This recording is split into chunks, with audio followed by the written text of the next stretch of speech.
back to Ready Player U. I'm Mike. And I'm Matt. And we are going to kick off part 2 of our Metallica episode, season finale episode.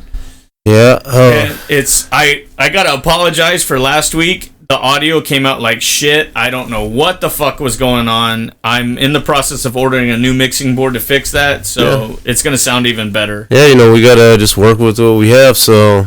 Yeah, and we're going to finish off our... Did you punch yourself in the mouth? No, it sprayed back. Whoa, hey, what are you talking about? The bottle? The whiskey. Okay. Oh, Jesus Christ. I was like, what do you got in your pocket over there that's spraying back? It's not like Goldfish, the crackers that smile back. Oh my God, I haven't seen one of those commercials in fucking forever. It's the whiskey that sprays back. Yeah. Oh, okay, so what are we going to do? We're going to kick off a shot? Yeah, like we usually do. You know what, I need something to... Yeah, wet your whistle. All right, yeah, give me a good Corona. Where's my beer koozie at? I want my Ready Player U beer koozie. Koozie? Cozy. Koozie? Cozy? Kirsten? Oh, yeah. Yeah. Deadpool? Yeah. Okay. Oh, is that one me? You want a beer koozie? No, I'm good. Okay. So are we cheering with the shots, or are we cheering with the beer? The shots. Okay. Cheers. Oh, good gravy. Well, that is good. Oh, yeah. Dude, a Corona right after that shot, it does justice. Yeah. So, So what are we opening with here? Okay, we're going to open with, obviously we left out Unload. Yeah. So we're going to come back with Reload. Yeah, and, so we were talking about, the album cover, from, Load. Was a mixture of blood and semen. Yeah, and... which is fucking gross. Okay, so for the Reload cover... Yeah. They had the same guy that created the Load artwork, but this one is mixed with bovine blood and his own urine. Okay, because I thought it was... I thought they just cropped it down and used the same fucking... for the Reload. And then after learning what Load cover was last week... Oh, he had his load on the... Yeah, and then I thought it was Reload, so I was like, oh, he just loaded again.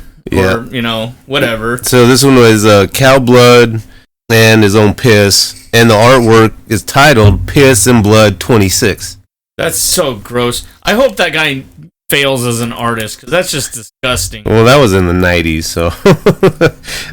doesn't matter what decade it's from, it's still gross. Yeah, so with this album, this was the last album they had of the Justice for All lineup, with Jason Newsted leaving the band after this album.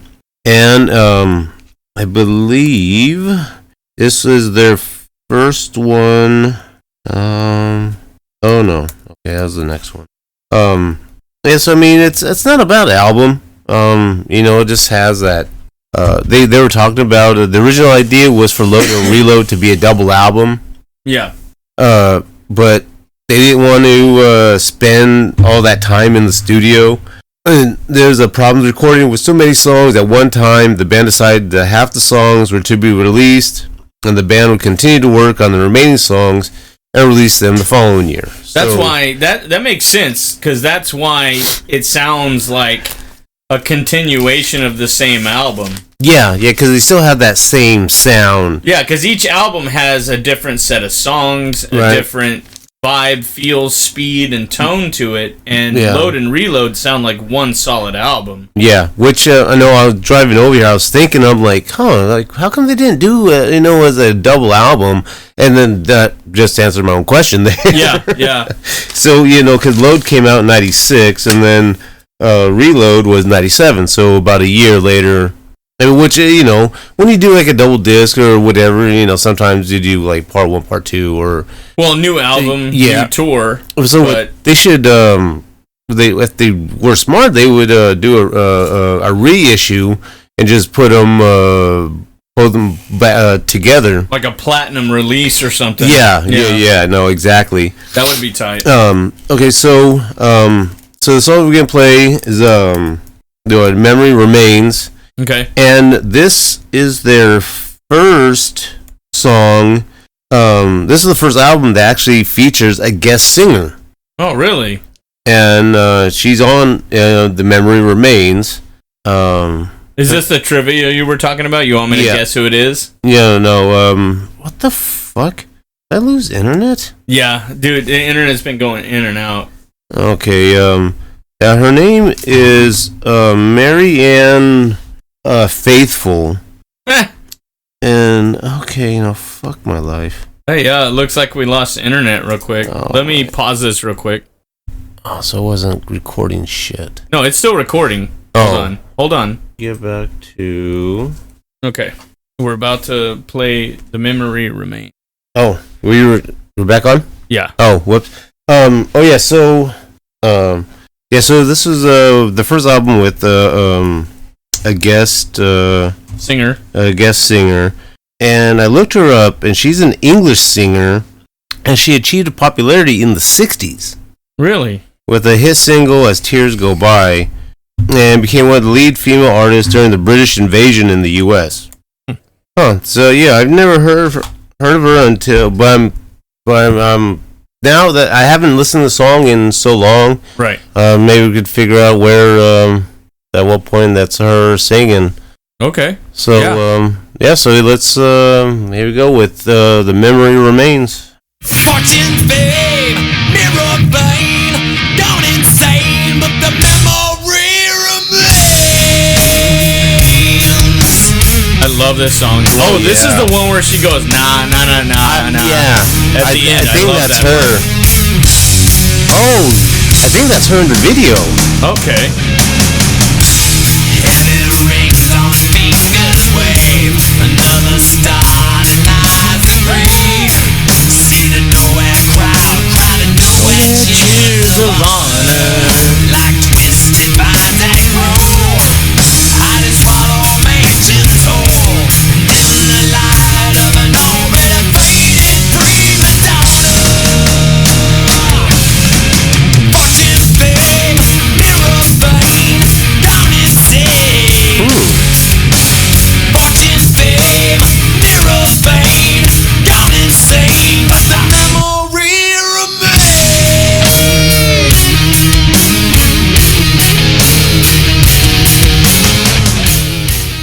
So, do you wanna fast forward to that part, or is that coming up? I think it's still it's here in the middle somewhere. Okay. You can just let it go. Just curious. Yes, while the Hollywood sun sets behind your back, and can the family on just listen and play my song? Ash to ash, dust to dust, fade to black. Fortune's fade, mirror vein. I was pretty sure her voice is at the end, but I kind of remember it in the middle too.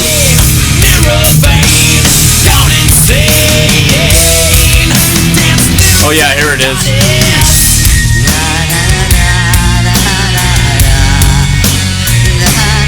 Oh yeah, I believe that's her. Yep.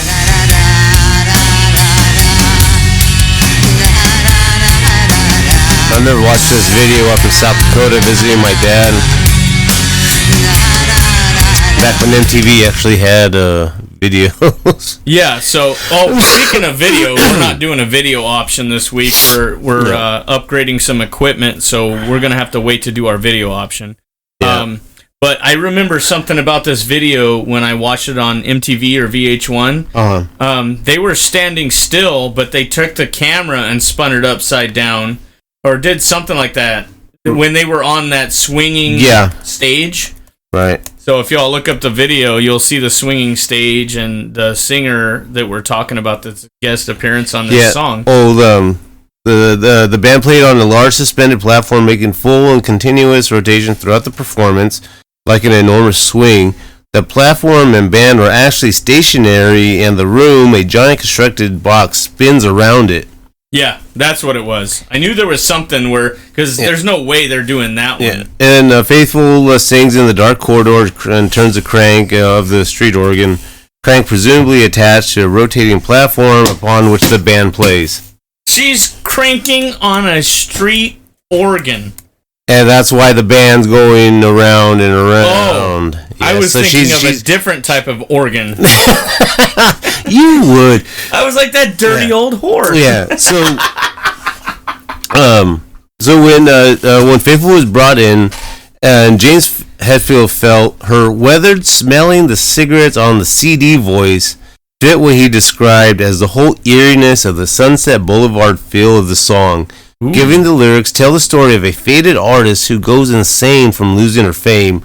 The spoken words say yes, at least say hello during the outro are a reference to The Misfits, the last complete movie in which Marilyn Monroe started. Wow. That's pretty sick. Yeah, that's pretty So, oh wow. What else do you have on your list for this week? Because I'm dying to hear this one song on here. Fuel? Yes. Because I'm a fucking race car junkie. I know. It came on the radio the other day, and of course I'm just, oh man, It makes you drive faster. You want to drive faster, yeah. I love that song so much. It is absolutely the best song on the entire album for me. Fuel? Yeah. I don't know. I've always been partial to Unforgiven too. Well, yeah, okay, because that's a continuation of a story, but nothing got me pumped like Fuel did. Yeah, no, I'm not much of a car guy, but I do like, for listening to, I can listen to all three Unforgivens in a row, and it's not going to change my mood at all. Have you been to, like, Famoso Drag Strip, where they're having Top Fuel funny cars and shit like that, smelling the fuel? No? No. Dude, I gotta take you. It will change your fucking life. I mean, I've been to drag races at the old airport. That was years and years ago. With, like, homemade cars or, like, Top Fuel ones? Yeah, just racing. Just regular street racing? Yeah. Okay, I gotta take you to one of those shows. There's one coming up in February. We're gonna go because it's, like, down in Bakersfield, and the track is an old airstrip, but they have all the safety equipment there. Okay. When I was, like, I would say 16, we went down there. I'm sorry, I take that back. I was like 10. We went down there, and there was a female driver. We had never heard of a female driver at this time. Right. And her name was Shelly Anderson, and she was in a Top Fuel, which is the long, skinny ones.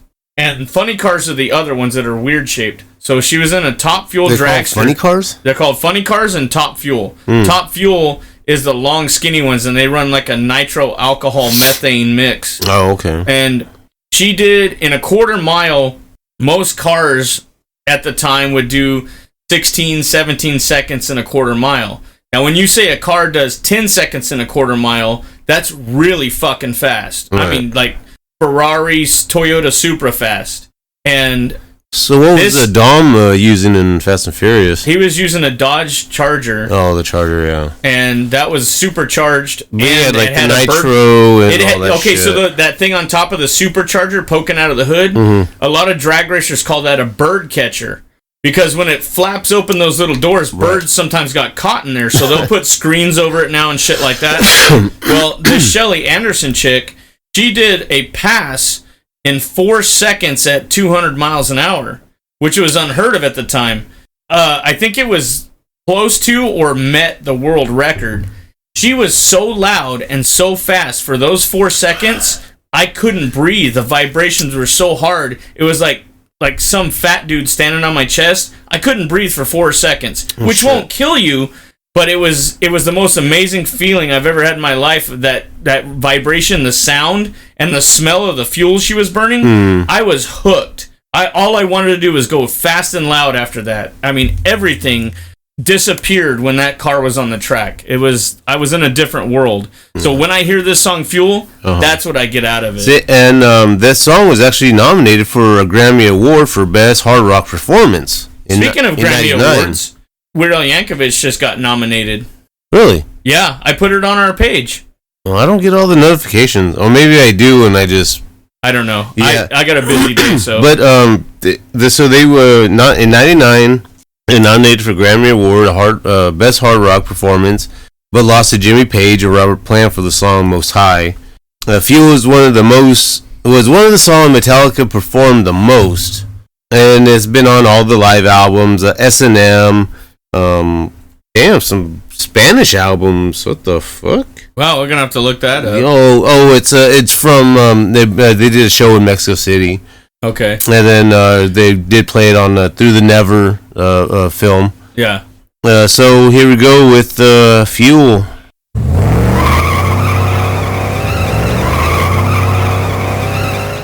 Give me fuel, give me fire, give me that which I desire.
With gasoline.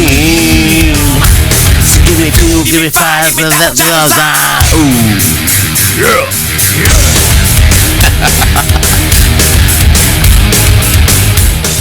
Oh, I fucking love that song so much. Is there a song off this album you wanna go for? Oh. Yeah? Because I have two more written down, but what two do you have written down? Carpe Diem Baby. Okay. And what's the other one? Oh, The Unforgiven 2. Okay. Which I wanted to use that one last before we jump into the most hated Metallica album ever. So, what I like, other than Fuel and Unforgiven 2, would be Low Man's Lyric. I listen to that one when I'm down sometimes. Okay. And it kind of, gets that shit out of me. Right. Yeah. So, we'll here's Low Man's Lyric. All right. There's no synopsis on this, nothing on it, so all it says it's a 7.5 minute song. Damn. I don't remember it being that long, but time flies when I'm kind of getting into this song. Yeah, and I mean, the whole album is an hour 16. Damn. All right, well, let's get to it. Here's Low Man's Lyric off of the Reload album. Okay, I do know the song. Yeah.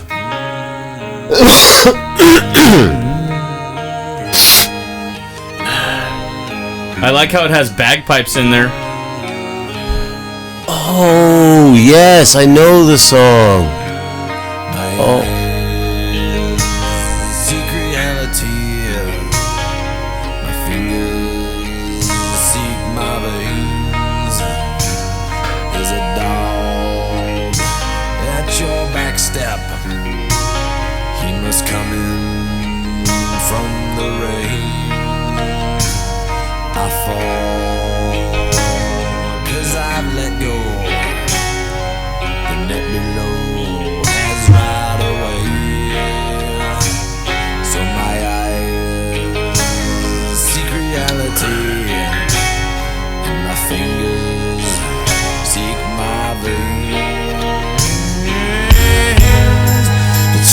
Fire is warm. To know we're safe from the storm, and I can't bear to see I've let me be so wicked and wrong. So is I right to you? What is done and to do?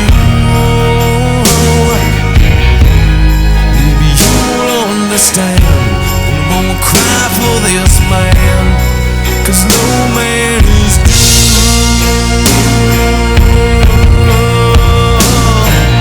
Please forgive me. Secret reality. So that one right Oh there, my God, with the bagpipes in there. Do you remember that Facebook post I sent or Instagram, and it had Allie the Piper on there doing a Metallica song, and somebody said in the comments they said, "Oh, Metallica wouldn't appreciate that. You have no business covering a Metallica song." And then Metallica's official Instagram or Facebook page responded, "We love what you're doing. You keep doing that. We have no issue here. Don't listen to this guy." I think you did send it to me. And so that makes sense because they have bagpipes in this song, so it connects them. Yeah. I like that. And it just boosted her stardom way up to the top. Yeah. Yeah, I mean, no, it's a great song. And this album, I remember it had I think it had like a mixtape. It had like Fuel, Unforgiven 2, Memory Remains. I was probably, I'll say this is 99, so I was probably like, 16, 17, going up to South Dakota visiting my dad. He lived in these duplexes, and my room was in the basement, and they had a bed and everything, so... And I had my own like little tape recorder, so I could just listen to all my tapes. And so I remember, all these memories like coming back, just just like laying there, like missing home, missing California, being all the way up in fucking South Dakota. Yeah. And I mean, things weren't always, I was a fucking little pain in the ass kid too. So, things weren't always good between me and my dad. But that just flood back memories, of.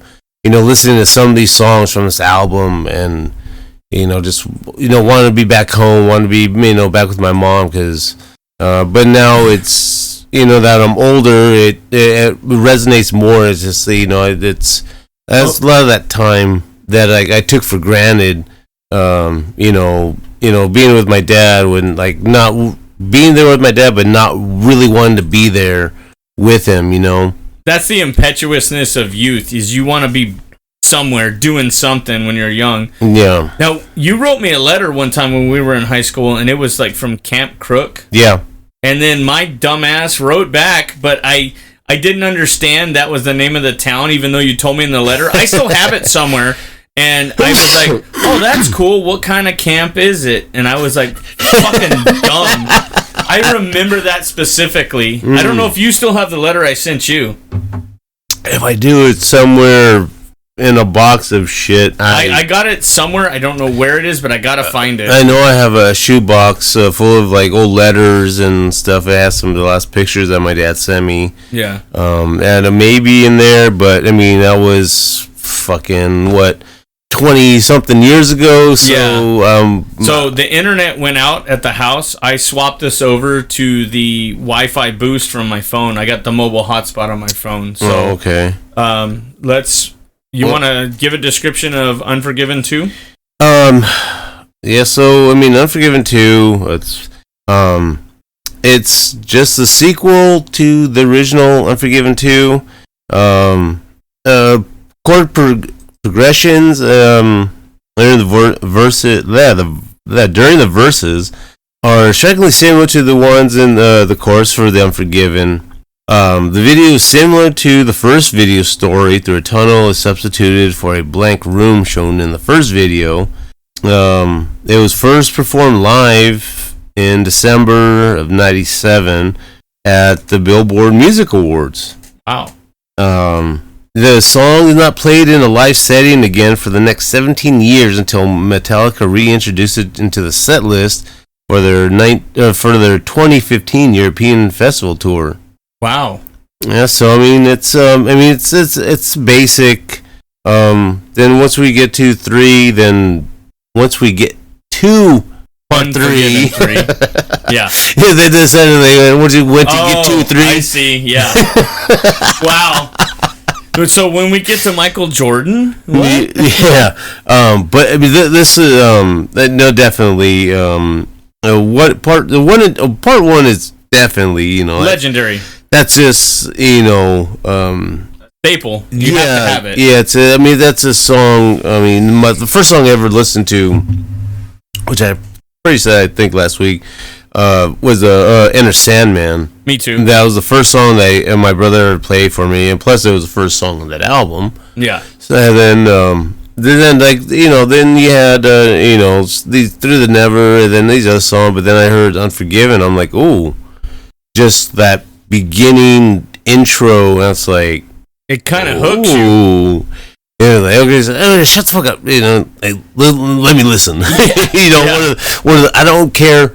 Yeah, that song comes on, everybody better shut the fuck up in the room, or I'm going to replay that motherfucker over and over until I hear it all the way through. So I noticed when they came out with Unforgiven 2, it starts off similar to part 1, but then it changes dramatically, and then part 3 is completely dramatically different. It sounds nothing like the other two. Exactly. Yeah, you're right. So, and we will get to that one too, so here we go with the Unforgiven 2.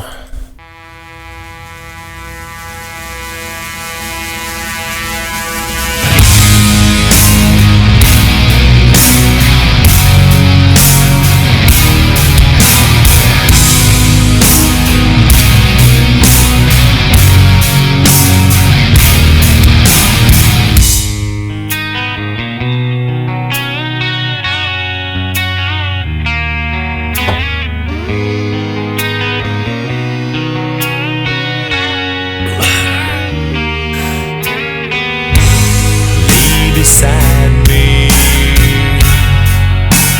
tell me what they've done, and speak the words I wanna hear to make my demons run. The door is locked now, but it's open if you're true. If you can understand me, then I can understand you.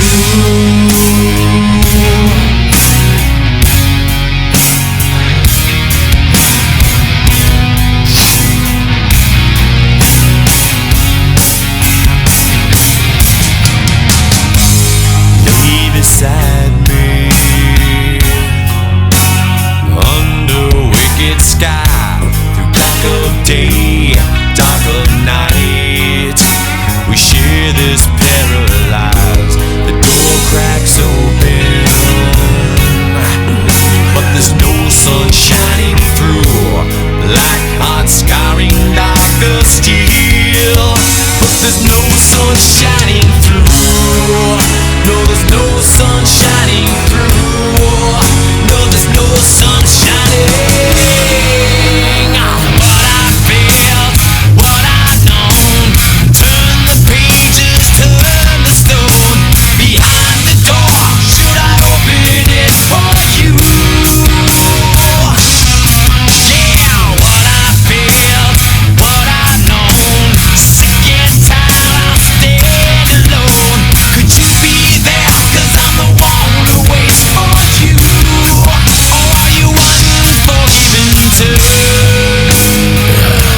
Oh yeah, dude, love that song. Yeah. So I do want to play the one more off of this album that we can. So Carpe Diem, baby. So I looked up. That's actually it's not Carpe Diem. It's Carpe Diem. Carpe Diem. Yeah, however.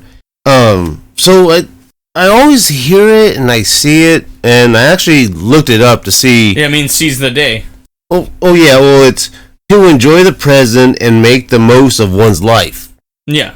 And in Latin, it's for seize the day. Yeah. And then from that's where these fucking kids get YOLO. Yellow? YOLO. Oh, YOLO. You only live once. Yeah. Fucking dumbass. Yeah, I swear to God. Like, when I heard that, I'm like, what the fuck are you talking about? I mean, but then everybody I work with is fucking, 10 to 15 years, 20 years younger than me. So yeah. So we graduated the year some of these kids were born. Yeah, the ones I'm working with, yeah. And then well, some people from that generation are pretty cool, pretty smart, pretty wise. Yeah. Then there's those ones that eat Tide Pods, and they deserve what they fucking get. Yeah. But I mean, I really like, to enjoy the present and make the most of one's life. Yeah. That's like really just, just grabbing life by the balls and, or just enjoying what you're doing. Like, when we do this. Yeah, exactly. I mean, this is living. I mean, it's, it's not as bad as things could be. Things could be a lot worse. Yeah. But, I mean. Well, they could always get worse. Oh, yeah. But, I mean, we're just. I mean, yeah, we're having technical issues and shit like that. But the thing that's, definitely always going to be. You always look at the brighter side and just enjoy the moment. This is what we do. We meet up once a week. It's going to be our last episode until the beginning of the new year. Yeah. And, then we can come back and I'm going to have to really start getting more down into my writing and see what... I mean, I have a bunch of ideas about some more bands that we can do. I got a couple. I definitely want to do a Beastie Boys album. I would love to do an episode. What Timmy emailed last week. Uh-huh. I heard it. I listened, like we talked about. And then I'm rolling it over, and then all of a sudden, Intergalactic came on one day. Yeah. And in my factory stereo speakers, the bass hit so good in my Honda, I'm just like, yeah, we need to do an episode like that. I would love to do one on the Beatles. Ooh, definitely. We got to get Mom in here for that. And we get on the phone or something. And maybe the second episode she can actually listen to. We'll see. If we get her in there for that episode, I'll have another mic set up or something. And because they did just was about 2-3 weeks ago, they released a new song. How did the fucking Beatles release a new song? So here's a little quick synopsis. So back in the 60s, John Lennon did a demo for the song. And, of course, he had old equipment, so it was just on a little, tape cassette or whatever. Right. And Yoko Ono had this demo. That fucking bitch. And so she talked to Paul McCartney, and she's like, hey, I have this demo of John's. Maybe you guys could do something with it. So this was like 95, something like that. So they got into the studio, George Harrison, Ringo Starr, Paul McCartney. And so they played this tape, and it's John Lennon on the keyboard and singing, but it was kind of like distorted, the technology wasn't that good then. Right. So they're like, okay, so they did record some stuff just with the 3 remaining, but there's like, we can't do a good song, without... And then the technology comes along. Well, then comes 2001, I believe, when George Harrison had passed away. And they're like, okay, so we're going to still just set it aside. And then, I guess within the past couple of years, they gave that demo to Peter Jackson's company. He's like, here's the original tape. So he got a digital copy of it, and they just spliced it just to make everything not sound distorted, just to sound perfect. Mm-hmm. And then they gave him the recordings that they did with George Harrison when he was alive, and he overlaid it and put that in there. Then of course Paul McCartney had like this symphony doing it, and he didn't, on the sheet music, he did not want him to know it was a Beatles song. So he made him think, oh, this is a Paul McCartney song, because he did his own solo stuff. Yeah. So they put everything together, and so this is the very last song that you hear all 4 Beatles on. Wow. And it is such a good fucking song. I mean, I watched this like 12-minute documentary on YouTube. You're gonna have to send me that after this. Oh my god, it was so good. And then they did the video. And they did all the like the CG, like the superimposing. So you'd see like the 60s Beatles drumming next to you'll see like 60s Ringo Starr drumming next to Ringo Starr now. Wow. They have like Paul McCartney there with with young Paul McCartney with old. That's tight. And then it's you see like they have things of a John Lennon And he's there kind of just like messing around, like acting like he's orchestrating and stuff, and just like That's just funny. goofing around. And oh my god, it was the way they did the video and just background of the song. I'm like, oh, and I'm a big Beatles fan, so I mean that would be yeah.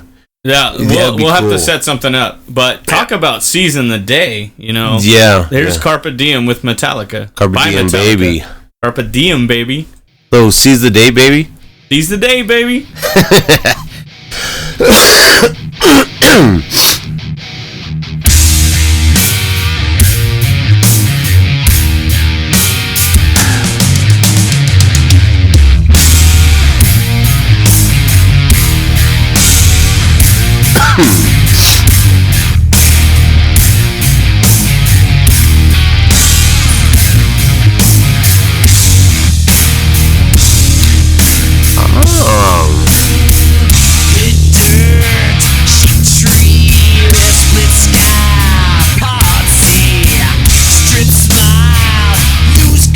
Do another shot? Shot per album? Yeah, that's what I was thinking.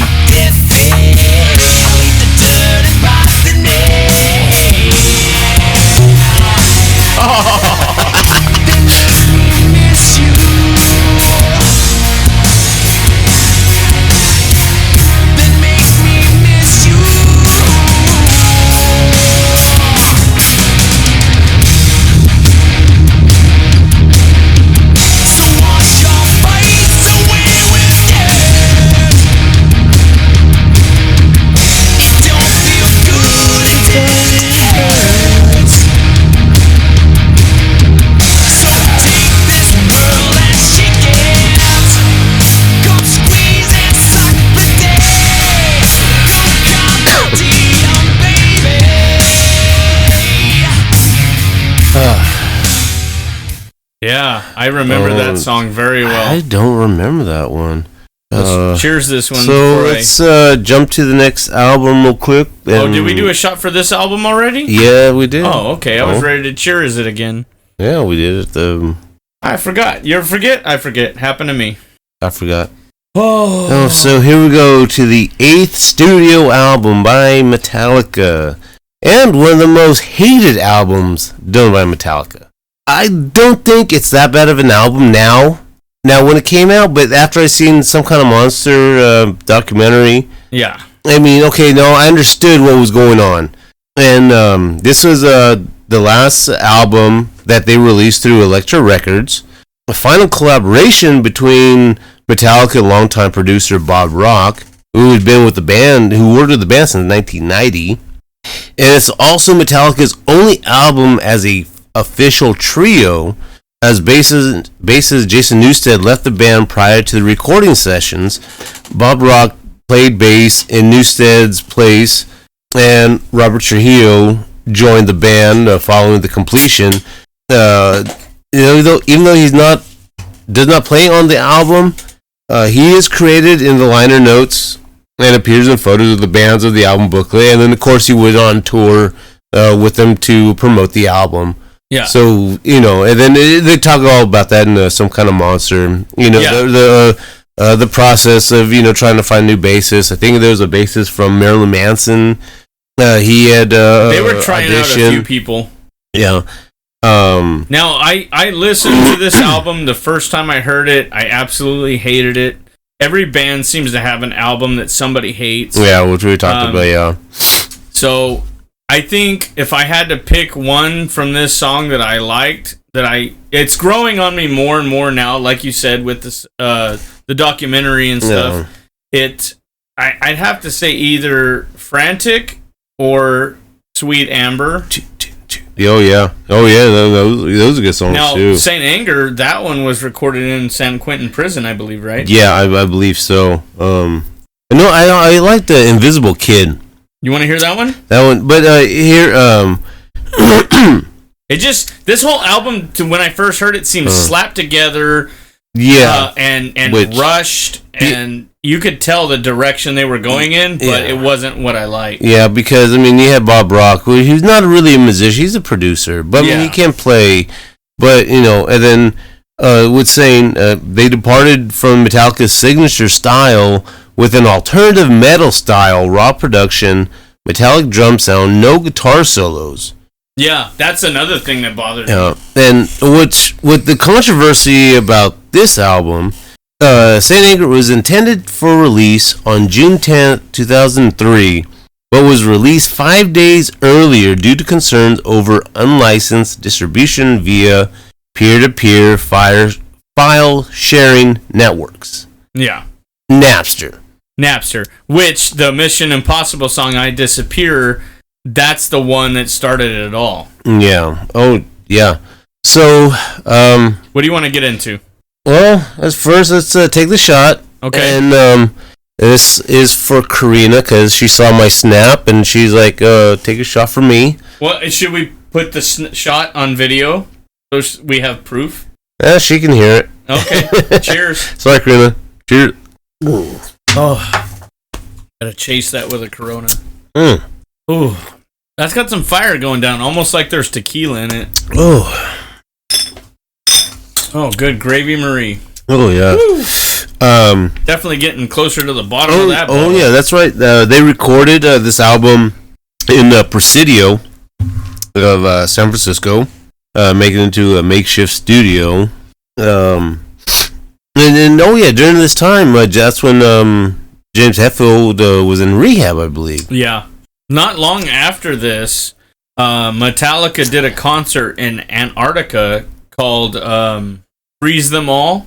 Oh, was that after this? I believe it was either before this or after this. I think it was... because at that time, when they did that concert, they were the first band to play in every continent and country in the entire world. Mm-hmm. Yeah, so just one last little bit. Kirk Hammett, guitarist, commented on the lack of guitar solos on Saint Anger, a departure from Metallica. We wanted to preserve the sound of all four of us in the room just jamming. We tried to put guitar solos on, but we kept on running into this problem. It really sounded like an afterthought. Hammett said that he was happy with the final product. Bob Rock stated, "We made a promise to ourselves that we'd only keep stuff that had integrity. We didn't want to make a theatrical statement by adding overdubs." Lars Ulrich recorded his drums without using the snares on the snare drum, resulting in a drum tone with far more ring than the usual in rock. Ulrich said, "One day I forgot to turn the snare on because I wasn't thinking about this stuff. At the playbacks, I decided I was really liking what I was hearing as a different ambiance." Oh, that's a big word right there. Yeah. It's saying back to me in a beautiful way. Rock said the group spent only 15 minutes on the drum sound with fewer microphones than usual. Okay, so there's a song on this album called All Within My Hands, and that's also a charity thing that they do. Yeah, that's right. And that's a good song, too. The Unnamed Feeling is good. Yeah. See, I mean... they only did 2 music videos, The Unnamed Feeling and Saint Anger. Yeah. Oh, I'm sorry, they did one for Frantic. Yeah. So 3 music videos. Yeah, I don't know. I don't think it's that bad of an album. Okay, well, pick a fucking song. When they'll just fucking throw on some kind of monster. All right. Oh, anything on that one? Do you have anything on that All Within My Hands? You should look that up while... that way we can comment on their charity that they do. No, there's nothing on that one. No? But there's some kind of monster. No, I'm saying look up the charity because that song turned into that name. Yeah. So while we wait for that, we're going to play Some Kind of Monster. Yeah, this one is... I do like this one. Starts off with a heavy bass line, too.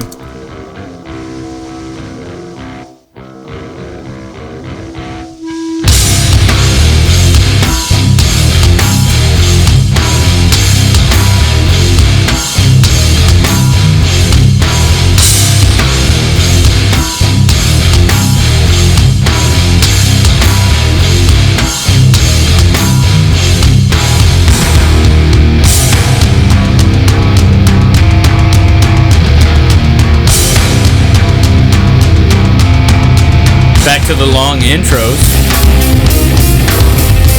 See, yeah, I mean, the songs, they're not that bad. It's grown on me. Maybe I was just not wanting to change at the time. Yeah, I mean, because you go from, the Black Album to Load Reload, which was a different sound than their old stuff. But then this is like kind of. See, right here? That's what drove me nuts. It sounded slapped together. Yeah. But I understand the album more now. Yeah.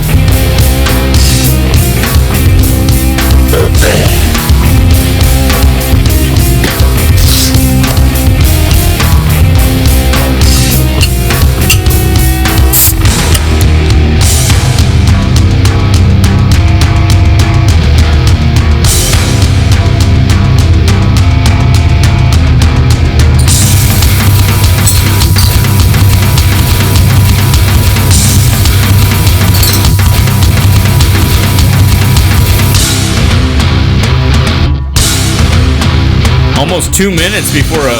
How long this fucking intro? Yeah.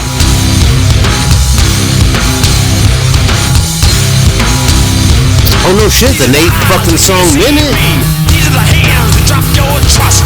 These are the boots that kick you around. This is the tongue that speaks on the inside. These are the ears that ring with hate. This is the face that never change. This is the fist that grinds you down. This is the voice of silence no more.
I like the song.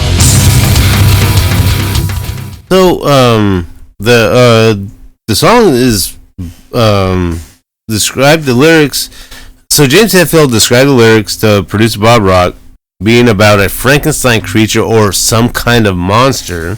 And it was used as the title of their 2004 documentary about recording St. Anger and the turmoil surrounding it. I mean, if you guys haven't watched the documentary, it's well worth it. Yes, I mean, you see, James Hetfield and Lars Ulrich just going back and forth, fighting, and Kirk Hammett right there on the side. He's just palm to the head almost the whole fucking time. Just and then trying to be referee, but I mean, these guys they started the band. So they know each other well enough, and it's and James was only able to come and record only a few hours a day. Yeah, because he was taking his kids to ballerina practice, all that stuff. He had his rehab stuff that he was going, And then that fucking pussy-ass, limp-wristed, faggot-ass fucking therapist, I wanted to beat the shit out of him. He was just constantly trying to milk them. And it pissed me off. Yeah. It's like, as mad as I was at Metallica and Lars Ulrich at the time, I despised that fucking therapist. He was just an agent of averageness, to quote Pickle Rick. Yeah. And then in part 2, the second documentary, they brought in Rob Trujillo, and they gave him like that $1 million or whatever. Oh, yeah, for signing and he was only getting a certain amount of royalties from any recording albums they did from then on with him on them. He wouldn't get anything from stuff with Newsted or Cliff Burton or whatever. Right. Yeah, so they structured the contract very well. So Drop Trujillo is making lots of money, and they get to keep their music pure from the people who created it. Yeah, even though he's probably on stage playing songs made by those other bassists. All right. Let's see. So oh shit. So what are we covering next? Shit. You know what? Like I don't want to hear the Unnamed Feeling. Ooh, I do remember that one. That one has an official video too. I don't think I've ever seen that one. I don't think I've seen the video, but I've definitely heard the song. Let's see. Oh, there's some. Is there some info on it? Yeah, there actually. The song is about an unnamed feeling, which according to James Hetfield is anxiety that a person feels when they are close to the edge of losing control just before he or she panics. Oh, okay. I kind of know that feeling. Again, I was just thinking about that. Yeah. I had my first anxiety attack like 4 years ago, and I didn't know what the fuck it was.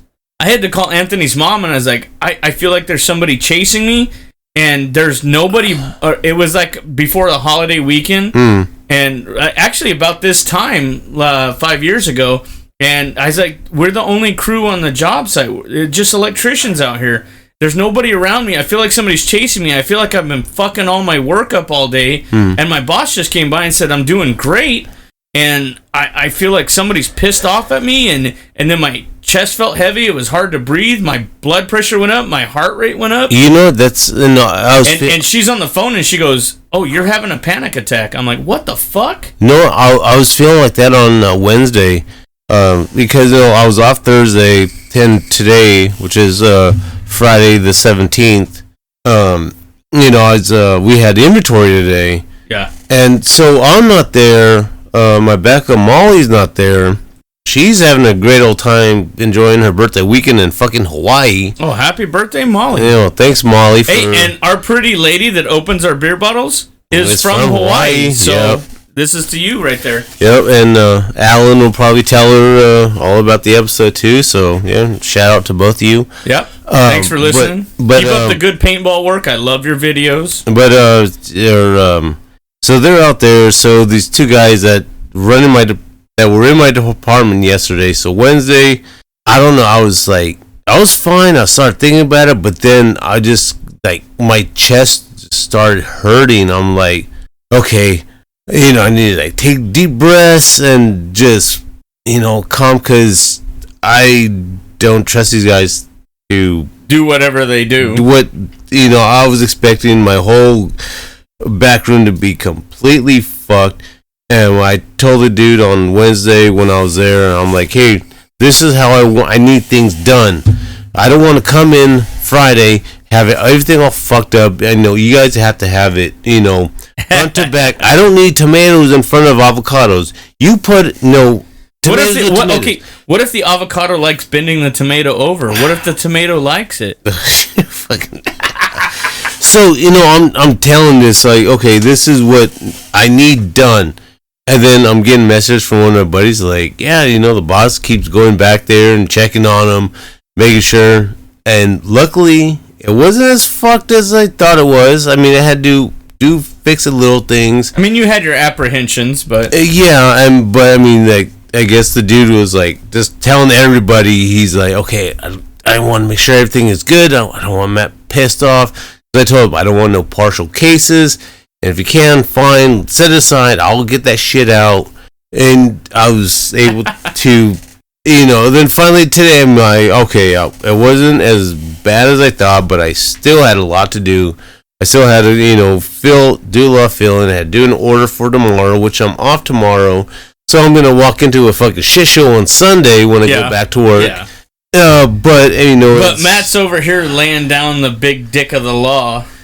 Being the boss man. Hey, it's my department. I run it, Okay, so for those of you who understand an anxiety attack, here is the unnamed feeling.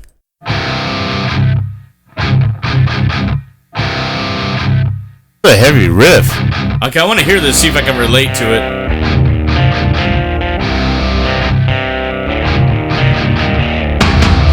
Oh. Yeah, Robert Trujillo's in the video.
Okay, so in the video they show people in an elevator, and the floor suddenly, the elevator suddenly stops, and they have that shit shaking. Yeah, that what the fuck, we're gonna fall or something feeling. Shows a dude in a shower battling depression and anxiety.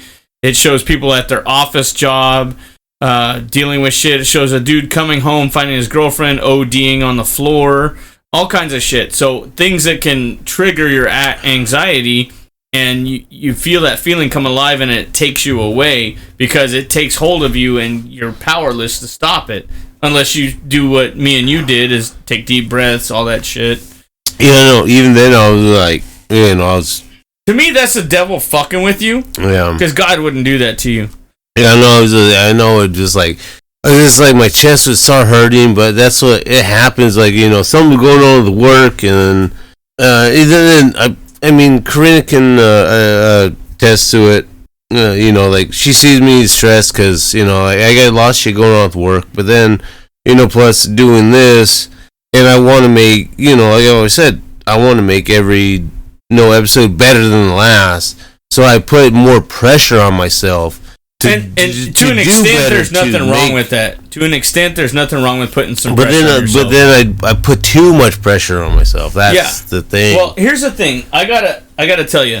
So let me pause this video so it's not playing. I got my kid's parent passed away. Right. I'm a single dad. I edit the show. I produce the show. I do the audio, the technical. I manage the online store, the Instagram, the Facebook. I do all our digital accounts, our Discord, all that stuff. And anytime I have an anxiety attack, I force myself to smile because I know the devil's fucking with me, and I force myself to start laughing, and because I know the devil's just a little bitch, and he's trying to fuck with me, and he can't touch me. Yeah. And I think it's hilarious when I get an anxiety attack now. And it's like mind over matter. Like you control your body. And I start laughing. And if it gets to a point where I can't control it, I pray about it. And it's fucking gone. And I find it absolutely hilarious. And I mean intensely hilarious that he's getting irritated and pissed off that he can't control me. He can't fuck with me. So all that level of stress I got, managing a 12-year-old who's lost his parent, all that stuff, paying all these bills, this mortgage, stressing over producing this show, all this stuff. It's not to say I got it worse off than you. I understand everybody has their level of stress, their realm of comprehension of difficulty. Like, so how I want everything good at work. I mean, even though I hate my fucking job, but I do care about my department, and as much as I want everything to be good with my department, I want to be able to put that same effort into writing these episodes. Yeah, and so what I'm saying is I not to say that I got it worse off than you, which I probably have a lot more on my plate than you do, but I don't discredit or discount or push aside the difficulties you have, but at the same time, it's like I get it. I get what you're going through, and it's like lifting a heavy weight, and then you go and pick up a something way lighter, and you're able to carry it easier. Mm-hmm. So when you've been through something traumatic or a bunch of stress, and then you go through something where it's like, oh shit, a flat tire. Oh no, I'm gonna be late to work. Oh, it's like big fucking deal. I've been through worse, Yeah. Like baseball players, they put those weights on their bats and they practice swinging, and then they take them off and pick up their bat they're gonna go play with, and then they hit a fucking home run because that bat is so much easier and lighter to carry. Right. So it's just like anything else. Sometimes you got to put yourself through times of trial, challenge, and change. And then that's when you grow as a person. Nobody knew how to do flat roofing or build a car. Somebody had to learn it at some point. You only learn by your mistakes and your fuck-ups. Mm-hmm. So when you fail, that's when you learn. Because if everything was a success the first time, like our audio checks, our sound checks, our production value, if video recording went well the first time, every time, we would never learn anything. I would never learn anything, and you would never learn patience sitting here watching me stress out over getting this shit set up so we could fucking record. Yeah, but I love watching you just melt down. Yeah, this is a minor meltdown. You haven't seen me really melt down. I fucking break shit, and people fucking run. Like, people who are hard-nosed fucking badasses get the fuck out of my way when I melt down. Well, so I try not to do that. I've known you for over 20 years, so... Yeah, I know. And you've never... There are some things about me you don't know, stories and times and things I've been through. Like, I won't tell you what I did, but... I was facing prison time for something. It was justified. I did the right thing, and because we're in California, I won't say it on the air, but I don't do those things anymore. But it was in defense of people's lives. So there's that. Oh yeah. But what else have we got off this Saint Anger? Since we're talking about angry and anxiety, it's kind of fitting for the album we're talking about. You know what I'm saying? But, and when I was going through it, I was getting that hard that my chest started hurting. Yeah. I like fucking need give me some fresh air. I mean, go take my break. But then, of course, I go smoke a cigarette, and it really doesn't help. Sometimes nothing helps, but I know whatever I'm going through, I can was able to sit there and just like I'm by myself. I'm sitting outside. I'm smoking my cigarette, and the anxiety, like little by little, but then like. Once I walked back in that fucking store, and especially the boss is being a fucking asshole.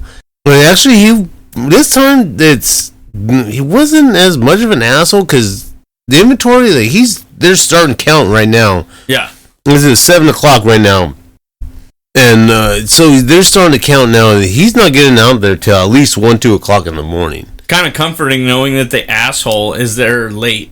Yeah, you know what I mean. And I'm at home. I can get drunk and have fun with that bullshit. Then of course, he's gonna be there early in the morning too because he stocks the meat and all that shit. So, given that, why don't we play Frantic? That's exactly what I was looking. You know what I'm saying? Like, because he's gonna be at work, he's gonna be dealing with all this bullshit. And the fact that he has to deal with and technically, no, this applies to me because I was being frantic all day. Me too. I was hauling ass because we actually got help today.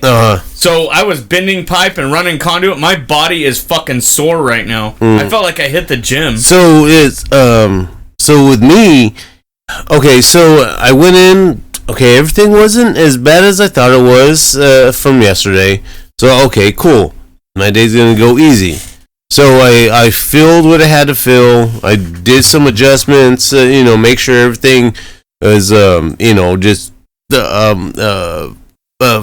spaced and just, okay. Set up properly. Yeah, then I had like work done, my old freight, then went to lunch, came back. Okay, I got to work on my order for tomorrow. So, okay, I do my inventory. Everything is good, easy for me to, okay, I got this, so everything is in order the way it should be. Yeah. And hopefully these guys just because inventory is done doesn't mean fuck all my shit up again. Yeah. No, if I have it a certain way, you better fucking keep it that way. Or I'm gonna be really fucking pissed and I'm gonna fucking go off on the guys like, hey, get your fucking ass in there and fix that shit to my liking. It's like managing a bunch of fucking children. Yeah, exactly. Yeah. Yeah. Trust me, I get that feeling sometimes too. So, if you know, you know. Yeah, so then I did my order. I was like, okay, cool. And I started labeling a little bit of stuff. Then I went ahead to take my last break, and then I spent the last fucking hour in my cooler. I was like, okay, fuck. I slap stickers on everything. I have my paper that has all my pricing because you have to put your pricing. You have to put how many cases and the count of what's in each case. So I'm like, okay, fuck, and I'm just like I'm frantic. I'm just slap stickers. Okay, grab my paper. Everything is 99 fucking cents. I write everything down. I'm like, oh my god. I look at the time. Fuck, I got 20 minutes. I still got this whole section. So I'm leave it for the next motherfucker. No, there's that's the whole thing. I've been by myself all fucking day. I had no help whatsoever. I mean, some of the girls they did kind of help me a little bit, but then they had the frozen dairy truck. Ooh. Frozen cow titty. Yeah, pretty much. Yeah. So I was like, okay, fuck. So I'm doing all this on my own. I had to make sure my floor was filled, fucking my inventory done, my fucking order was done. I fucking slapped stickers on every fucking item that I have in my back room. Yeah. And I was done. By the time I got done, I had like 5 minutes left of my shift. Okay. So, there's an old saying that says, in the end, it will be okay. If it's not okay, it's not the end. There's multi-levels to that. Like, hey, it's not over yet, but at the end, it's going to be okay. You might have a chance of euphoria, but until then, things will be a little frantic.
Okay, so There are a couple things from this song. You know, he talks about your lifestyle is your death style. You live by the sword, you die by the sword. You live by the gun, you die by the gun. You're in gangster type things, you're gonna die gangster type ways.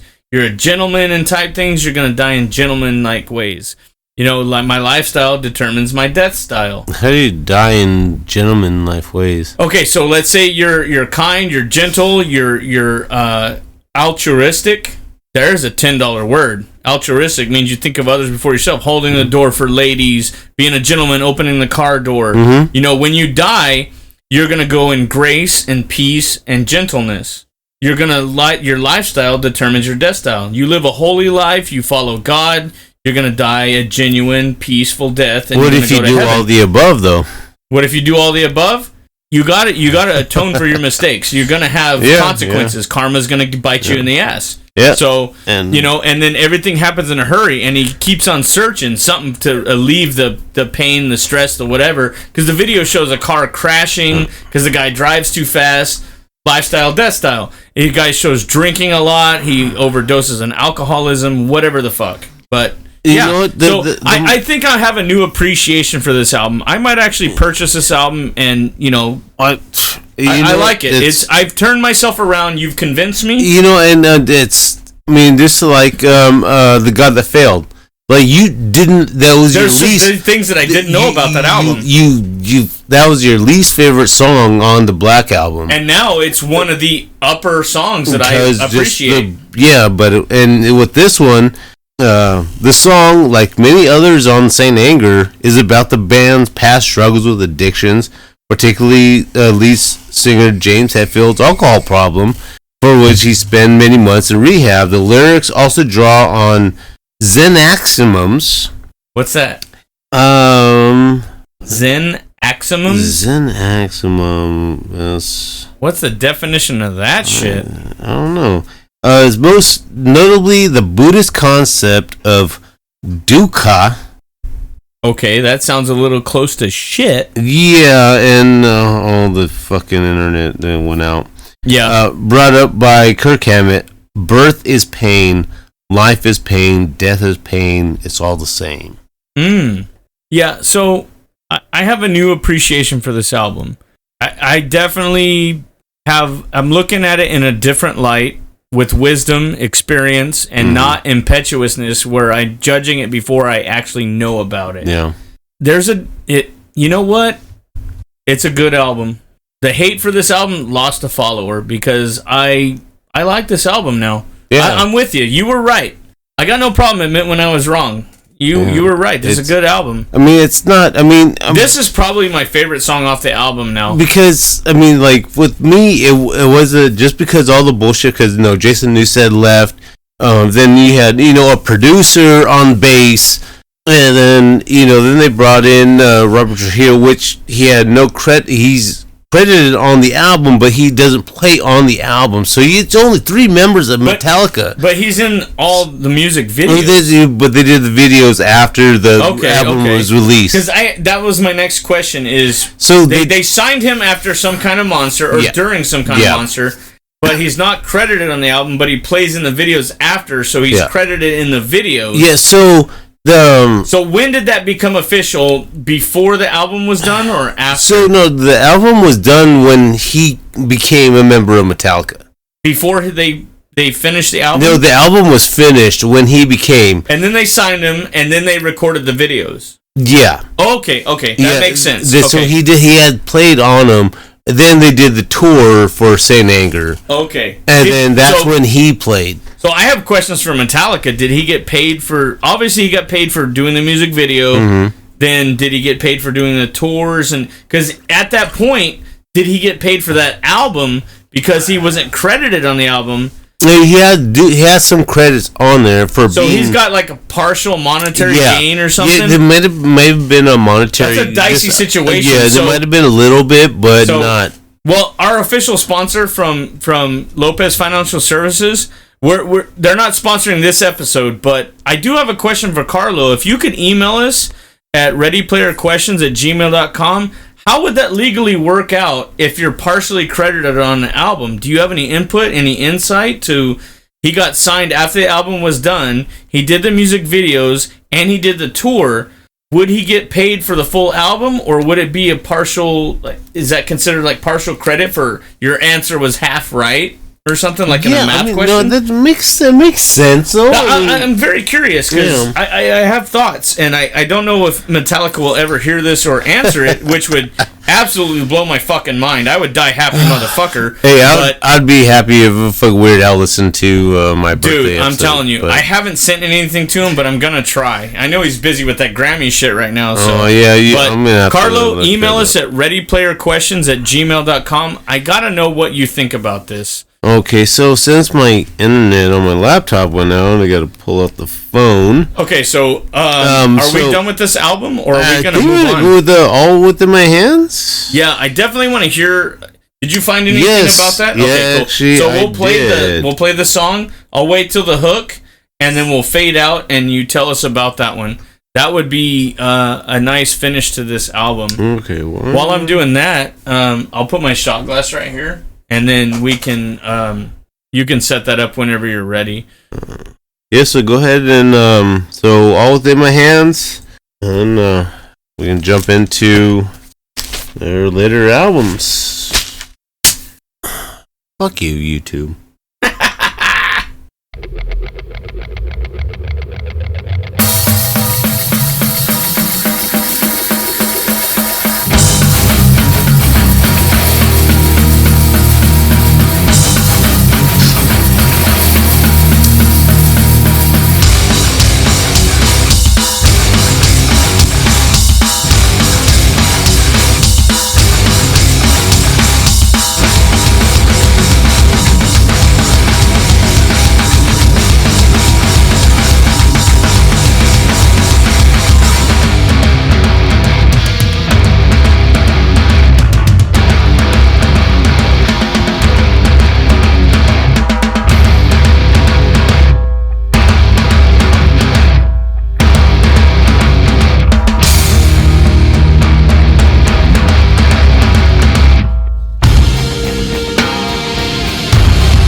Okay, so I'm dying to know, does that foundation they started have anything to do with this song? Because that is fucking amazing. Okay, so that, so All Within My Hands is dedicated to creating sustainable communities by supporting workforce, education, the fight against hunger, and other critical local services.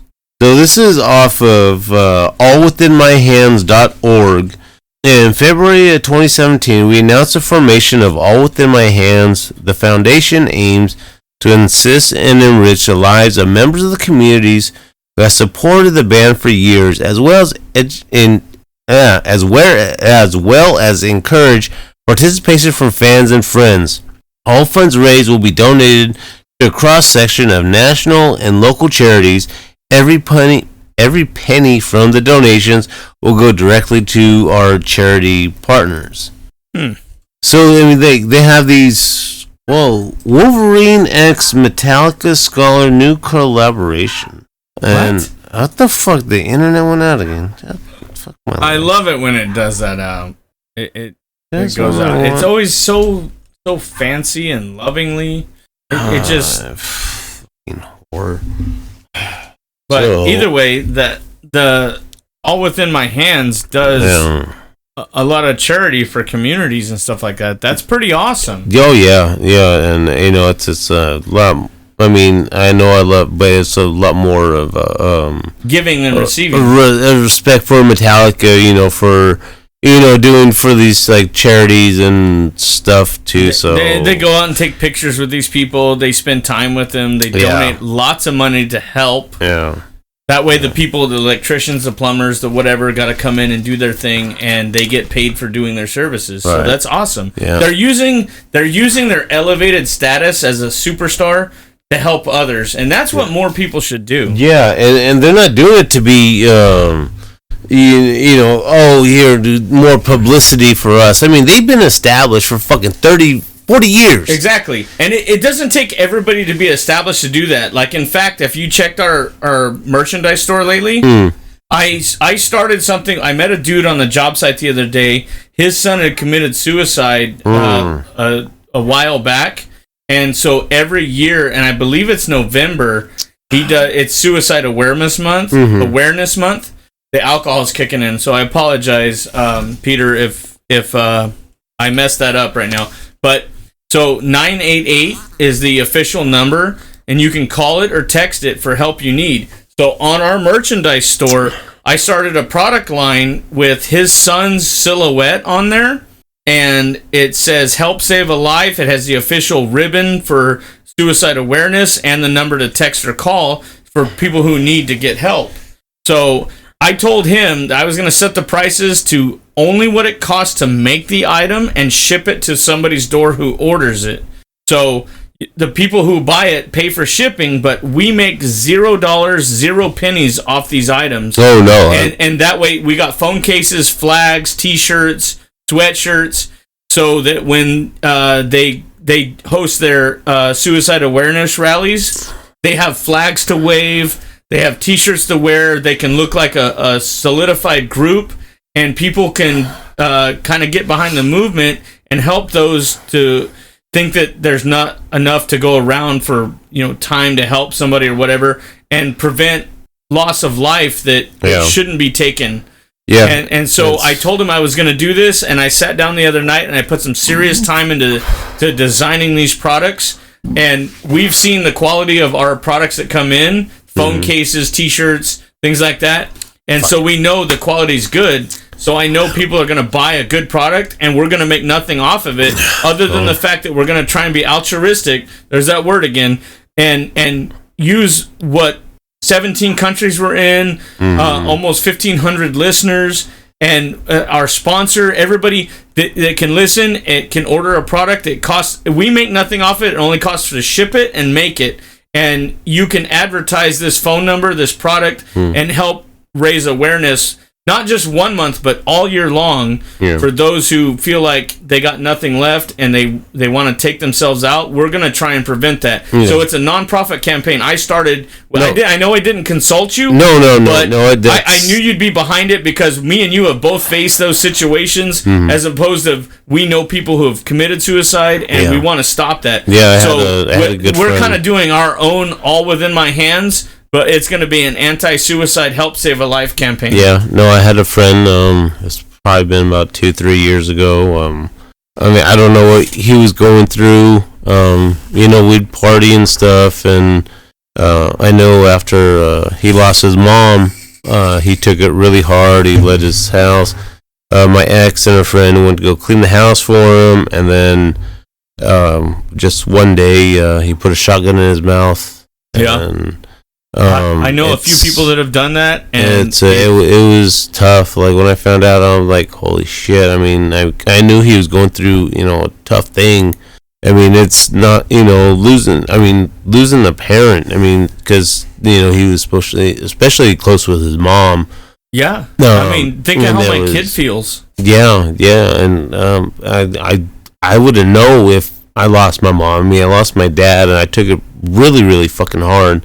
I know to this day you still do. The pain never goes away. You just find ways of dealing with it. Something that happened to my mom. I couldn't guarantee what would happen the next day or the next week. Well, I'm going to tell you right now, you can always call me. You got a place to stay. I'll always be there for you. Anybody out there who listens, Our email is readyplayerquestions@gmail.com. If you need somebody to talk to, email us. I answer all the emails. I screen them. I do all the work on the email side. Trust me, if you need somebody to talk to, I will pray with you. I will talk to you. I will email you back. Whatever it takes, don't end your life. Trust me, there are better things out there. I've been in that situation. Everybody has. Yeah. But I sleep 5 feet away from a closet full of guns. I carry one on my hip every day. The thought crosses my mind all the time, but I don't do it because I know it's not worth it. God's on my side. So, given that, we're going to jump into the next album, which is called Death Magnetic. It's like things that are meant to be don't have to be forced. This is a coffin surrounded with iron and metal and stuff like that. You know how you drag a magnet through the sand and it picks up all the magnet? How did that... Because I'm the fucking man, baby. How do we go from...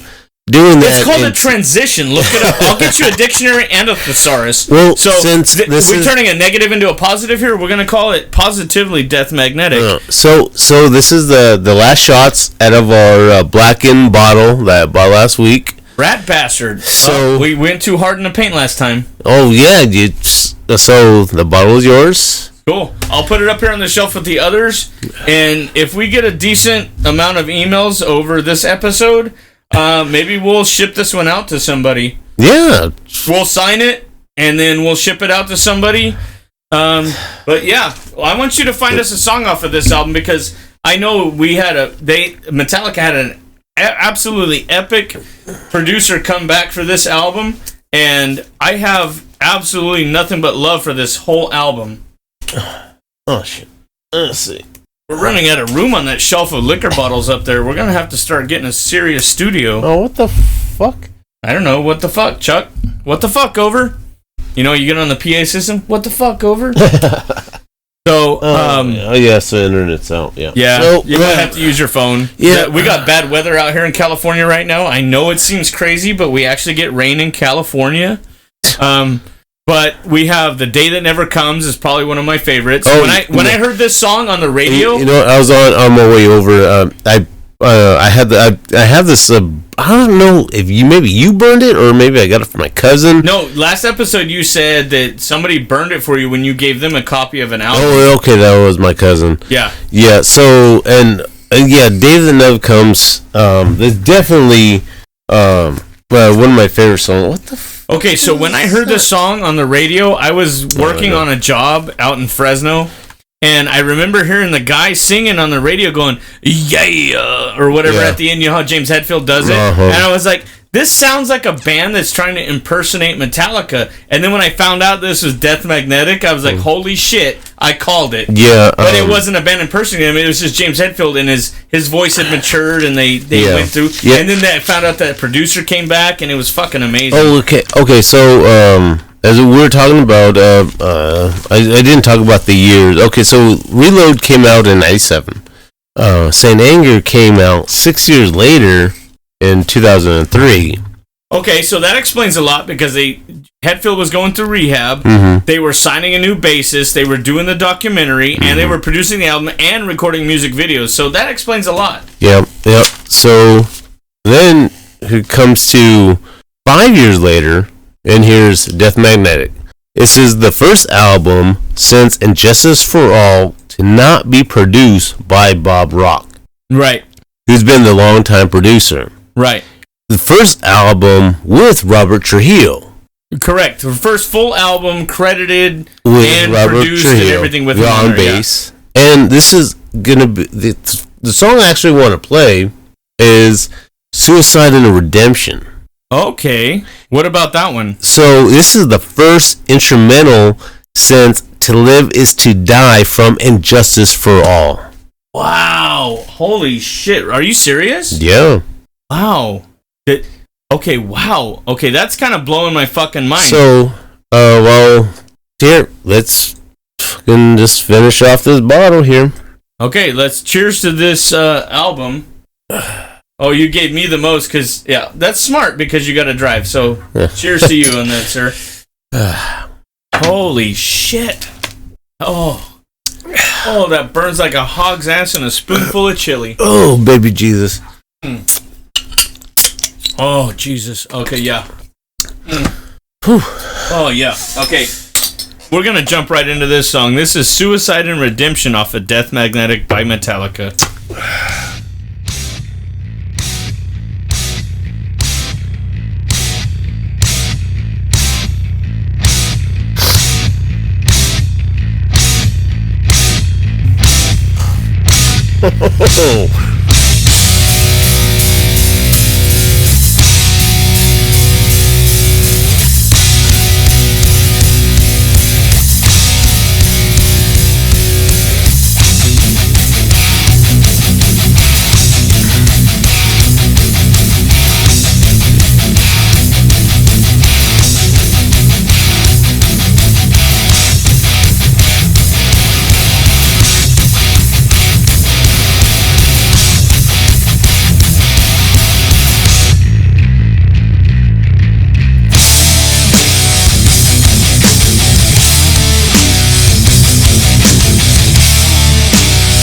I can tell back to the Bob Rock because back to the long intros.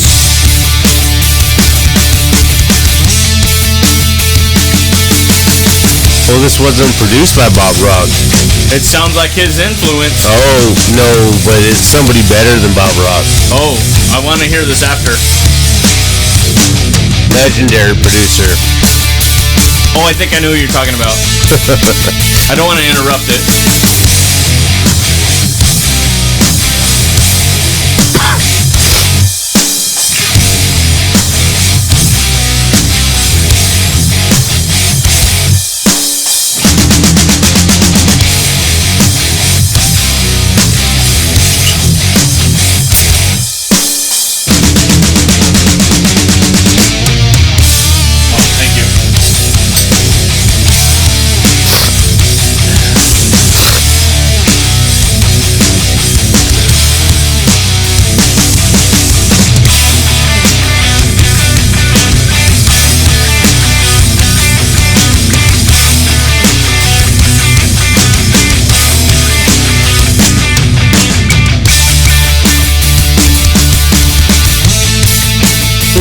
Back to 220's intro. I really like this.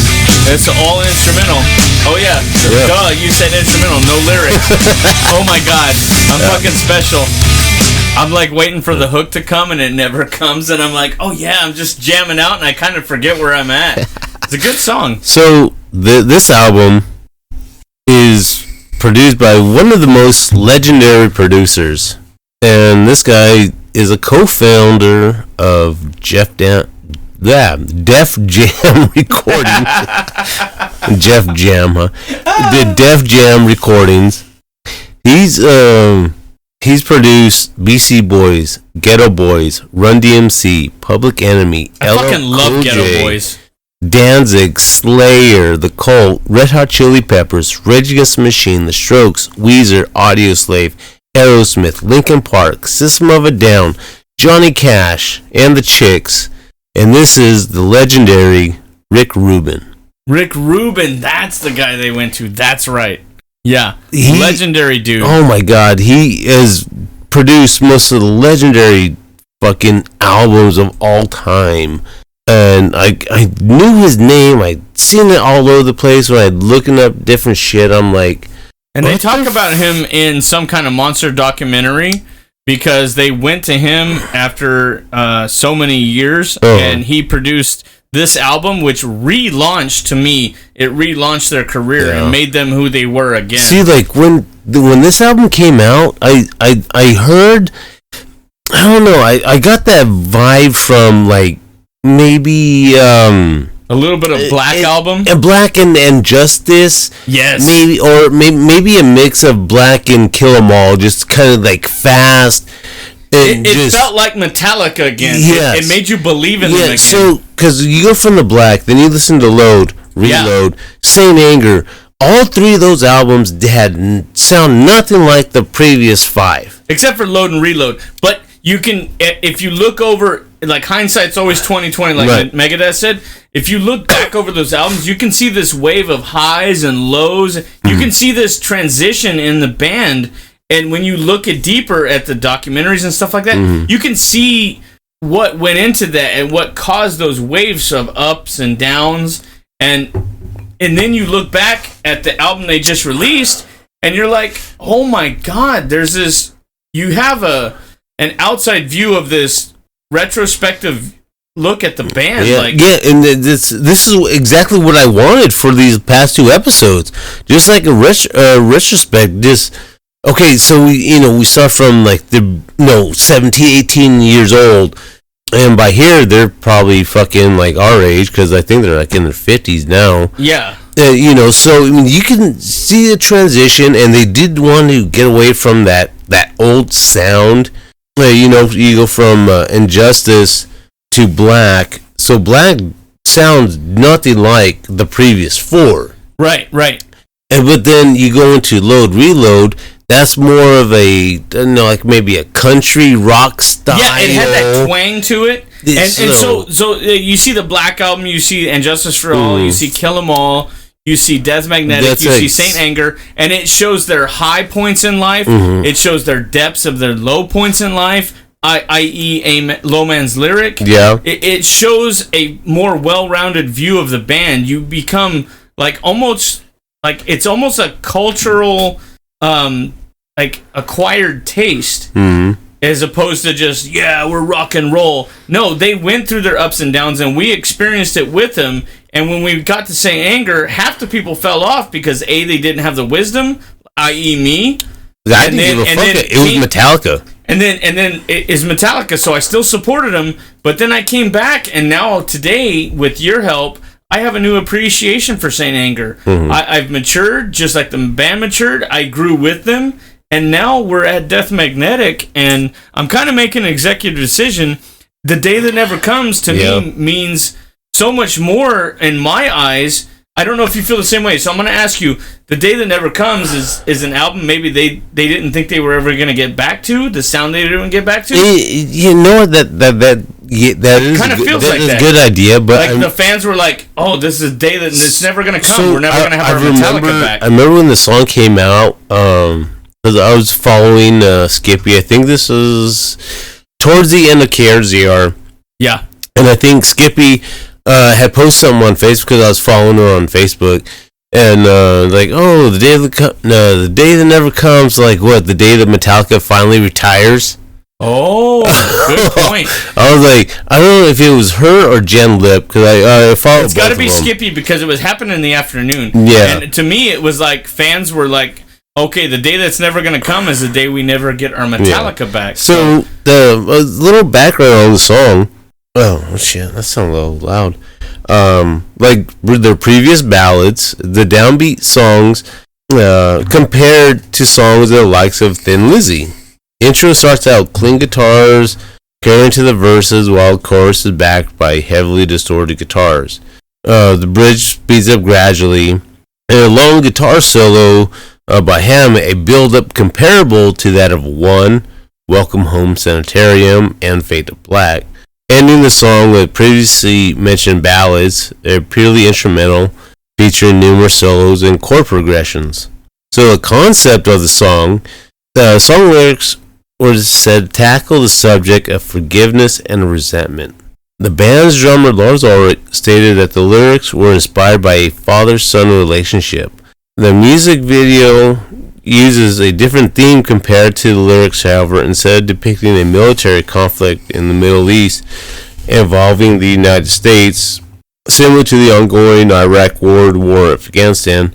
Despite the setting, however, no political statement was intended from Metallica.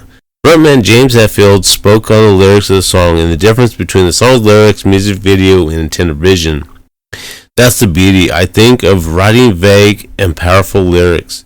That someone like a movie director can interpret it in his own way, and obviously somebody creative is able to take the metaphors and apply them to whatever he needs in his own life. The frontman explained, the main theme of the video is a human element of forgiveness and someone doing you wrong, you feeling resentment, and you being able to see through that in the next situation that might be similar, and not take your rage or resentment out on the next person, and basically keep spreading the disease of that through life. The one thing that I've been keen on here was Metallica plugging into a modern war or a current event that might be construed as some sort of political statement on our part. There's so many celebrities that soapbox their opinions and people believe it's more valid because they're popular. For us, people are people. You should all have your own opinion. We're hopefully putting the human element in what is an unfortunate part of life. There are people over there dealing with situations like this, and we're showing the human part of being there. Lead guitarist Kirk Hammett also stated that the concept of the video deals with humanity and the relationships between human beings and how one basic sense of humanity can override any sort of politicized situation. Now, I like that they said that because that keeps with what me and you, when we have a disagreement on what a song is about or artwork, it keeps it subjective to the viewer or the listener as what you take from it. You could be going through a bad day, and the day that never comes is a good day. You could be going through a pay raise or that one chick you've been chasing. You've wanted to like give her a kiss and tell her how much you love her, and that day never comes. It's subjective, so they keep the lyrics vague and ambiguous. There's another $10 word. So, excuse me. It keeps it vague so that it's able to be interpreted from the listener, and they also consider that just because somebody's in a different country fighting a different war in a different battle, mentally, physically, and intentionally, that we don't consider them as humans, but, you know, somebody that still deserves love and life. Yeah. And I appreciate that. So given that, here is the day that never comes. It starts out in a desert in the foothills. See, well, I never knew that it was inspired by a father-son relationship, which Dude, that means a lot to me because I have a son now, and that means a lot to me because I grew up without a dad. So you got to know your dad, so you have something I will never have. But then I lost my dad. So yeah, but you still know where you get certain characteristics, certain what you do with your hands. I didn't get to know him more until towards the end. One day you will.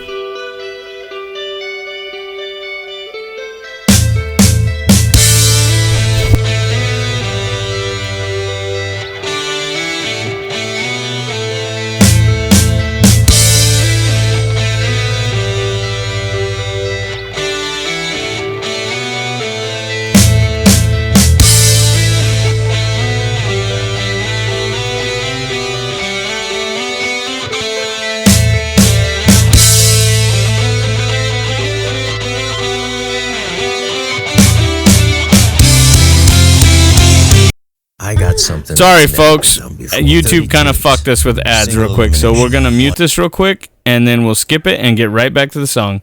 So, sorry about that.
That song right there is deep, bro. Very deep. Like, say you're going through a bad relationship with your dad, and you looking for the sunshine in the day that never comes, and your dad passes, or you don't speak to each other anymore, and you never have that good day with him, or the war is never over, or whatever. It's very subjective, and I appreciate that they kept it vague and still made it for your own interpretation. Yeah, exactly. And they kept it open, and it's like they still made a hit song. And and they brought their old. There's so many layers to this song. It's unbelievable. I mean, I love the song. I mean, it is. I think it's probably one of the best songs on the album. It brought so many layers back, like you said. The Black Album and all those others. It brought so many layers back because it went through that kind of like that. You have that melodic sound, but then you have that heavy sound, like from Injustice for All, or the beginning albums. So it's like a mix, and then it brought so much to the table. Then once we get into the last two albums, you can definitely hear that goes back into like the Kill 'Em All sound. Definitely more. Back to like Metallica, where they started, back to the Metallica sound. But it's, even though it's not with Newstead or Cliff, even with Stain, but now you have Robert Trujillo. So, and he was playing for Ozzy. Yeah, that's exactly right. So and then he brought out a new sound, and the only reason why they really brought him in, the fuck was that? I don't know. I heard that. Yeah. Fucking demons trying to fuck with me. Oh, you know what? Speaking of, so so Robert Trujillo started out in Suicidal Tendencies. Yeah. But as you were saying, then he was a bassist for Ozzy, and then now Metallica. And when they brought him in, they seen that he was playing with bass with just fingers. Yeah, no pit. And it reminded them of Cliff Burton. Yeah, that's exactly what Kirk Hammett said. Yeah, he's like, it was fucking great. I haven't seen that since Cliff. And that sealed the deal. Everybody was like, "Holy shit, you're right." Yeah, and I mean, he has a great sound. I mean, no disrespect to Robert Trujillo, but I mean, Cliff.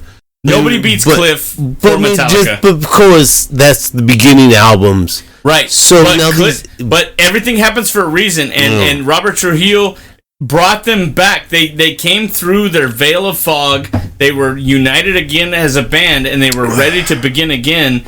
And then Robert Trujillo comes through and completes that quartet of homage to Cliff Burton, and completed them as a band again. He was the only choice. Yeah, it was meant to be. Yeah.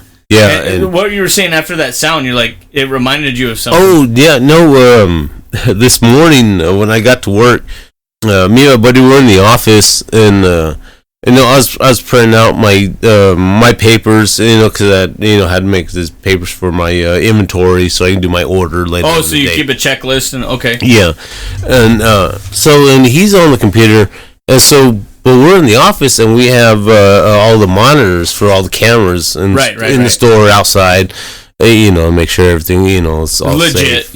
Yeah. So now I was about to walk away, and he's like, "Wait, did you see that?" And just from peripheral vision, we seen something in the store. I don't know what the fuck it was. It flew by the camera, and he's like, a bird. I don't know. He's like, "Hey, what the fuck?" It's like, "You see that?" I'm like, I did. I don't know what camera it was, but just because I was turning my head, and then, but just peripheral, like I see, I'm like, okay.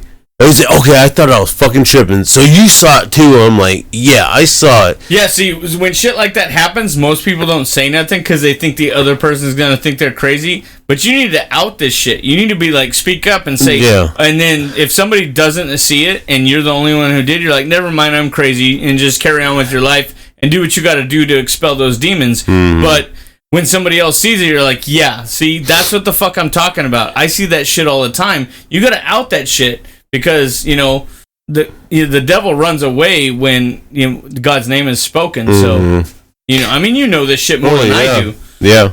So What's the next one off this album? Because this is a fucking badass album. And I know it's got to be between Unforgiven 3 or All Nightmare Long. Oh, actually, I got another one I want to throw in there. Surprise me, Okay, boo-boo. so Death Magnetic made Metallica the first band to achieve 5 consecutive #1 studio albums in the U.S. Billboard 200. That's what I'm talking about, baby. The album received positive reviews, with critics saying the album marked a return to form for Metallica. Like we were saying. Yes. Exactly. So see, I didn't read it's genuine. It hits on all levels. We felt it.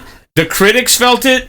The band felt it. I mean, the world felt it. Yeah. However, the album's production was criticized overcompressed and cited as a product of a loudness war. The album and its songs were nominated for 6 Grammy Awards.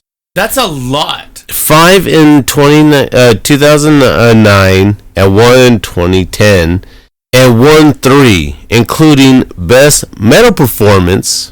In support of the album, oh, give it to me. What is it? Metallica embarked on the World Magnetic Tour from October 2008 to November 2010. I love it. 4 unreleased tracks from the album's recording sessions were later released on the Beyond Magnetic EP in December 2011. So, that Grammy they won for Best Metal Performance is for My Apocalypse. Oh, we gotta get into that song. That would be... We gotta play that... I know we might not play All Nightmare Long, which is one of my favorites. Oh, we're gonna get to that one. Okay, and then we gotta play Unforgiven 3. Oh, so, yeah. I mean, those are Unforgiven 3. We have to cover that as absolutely staple. Oh, yes. We gotta finish go for the trilogy. trifecta. We gotta finish the trilogy. Oh, that's a trifecta. It's a trifecta. Right, that's another word, which may be made up. I don't know. But I don't know if that's in the dictionary or not. Yeah, I think trifecta is Karina. Is that a word? Yeah. You're our official referee. You're our number one fan, and Berta, you're our second. Fucking no, not the second. Well, she may be the second. I'm not discrediting that. Oh no, but she is our fan club president. So she wants that title. We're gonna give it to her. I don't know. I think Karina fucking has that. She's number one fan. Karina's number one fan. And if we make it big, Karina has a job. Mm-hmm. That's for damn sure. Definitely. So here we go with My Apocalypse.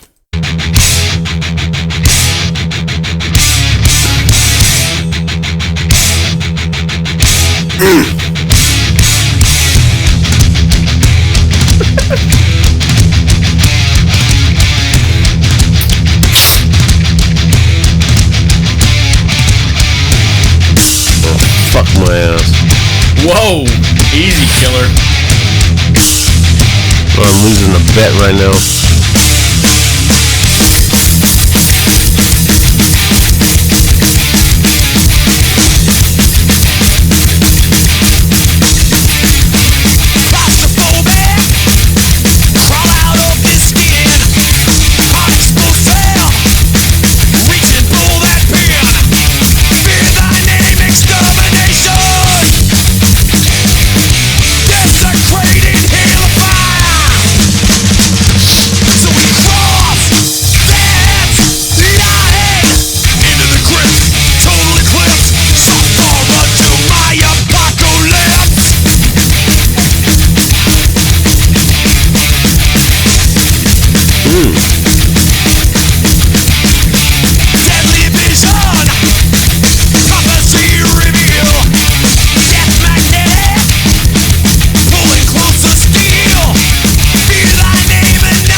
Okay, I know you found something because you were fucking celebrating over there.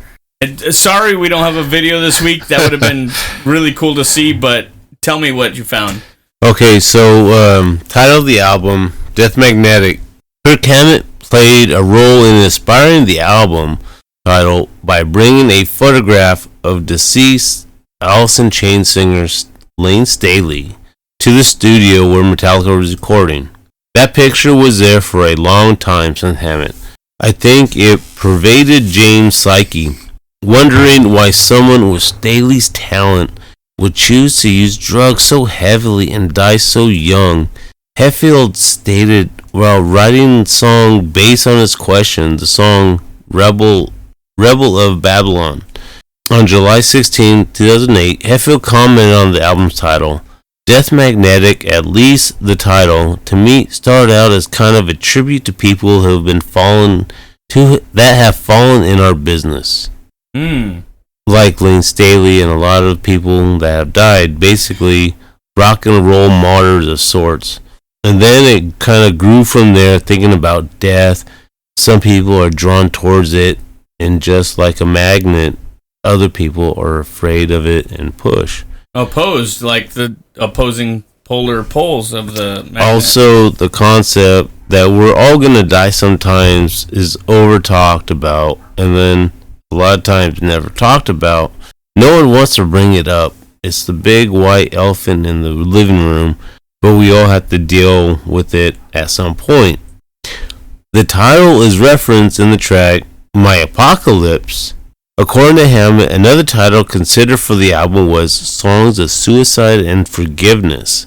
Death Magnetic was eventually picked out of 4 working titles when Hetfield met with a creative agency who were brought in to deal with the album's visual identity, and as he discussed the songs, it was clear that they were all linked to death, facing up to the nature of death and the fear and attraction that surrounds death. Okay, so a couple thoughts. There was a time, my buddy Steve Torres, he went to a Metallica concert, and Metallica went on stage because Alice in Chains could not go on that night. Lane Staley and a bunch of other people in the group, they got sick or they had to go somewhere. They had to bail on the show, and Metallica went on stage and said, "We're gonna play fucking Dirt or something like that." I forgot what song they played because Alice in Chains is a bunch of fucking pussies and can't handle their drugs or their alcohol. No. And this was about the time they were going through their own drug, but they were still able to go on stage and play. And then I don't know if it was the same concert or years later, that same guy, my buddy Steve, he was in one of the videos from Metallica's music video when they panned across the audience. Oh, no, I'm sorry. It wasn't the music video. It was the TV station recording the concert, and he was in the front row, and he was like putting up the rock on symbol with the 2 fingers and saying, yeah, like that, and they just kind of panned over. So he's like 3 seconds of fame on the news channel or something. It's on YouTube somewhere, but if you don't know who he is, you won't know who to look for in the video of the newscast, but he's on there. And it's funny that you said this is a tribute to people who have passed in our industry, and that Lane Staley's picture was up in the studio when they were recording, because now it comes full circle. Like he feels like maybe he did wrong by calling Alice in Chains a bunch of pussies. Right. So, given that, here is... You want to do this one? Actually, I kind of jumped the gun because I figured you were going to go for this one next. No, actually. Okay. I'll say it All Nightmare Long. Okay, yeah, we could definitely do that. And then we'll do the final... Unforgiven 3. Yeah. Yeah. No problem. We could do that. I knew it was between one of those two, so I took a chance to see which one it was going to be. So here we go with All Nightmare Long. I love All Nightmare Long. And me too. Then after the song, we got some lyrical meanings behind it. Well, let's get into it.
Cause we hunt you down without mercy. Hunt you down all night long. Beat our breathe upon your face.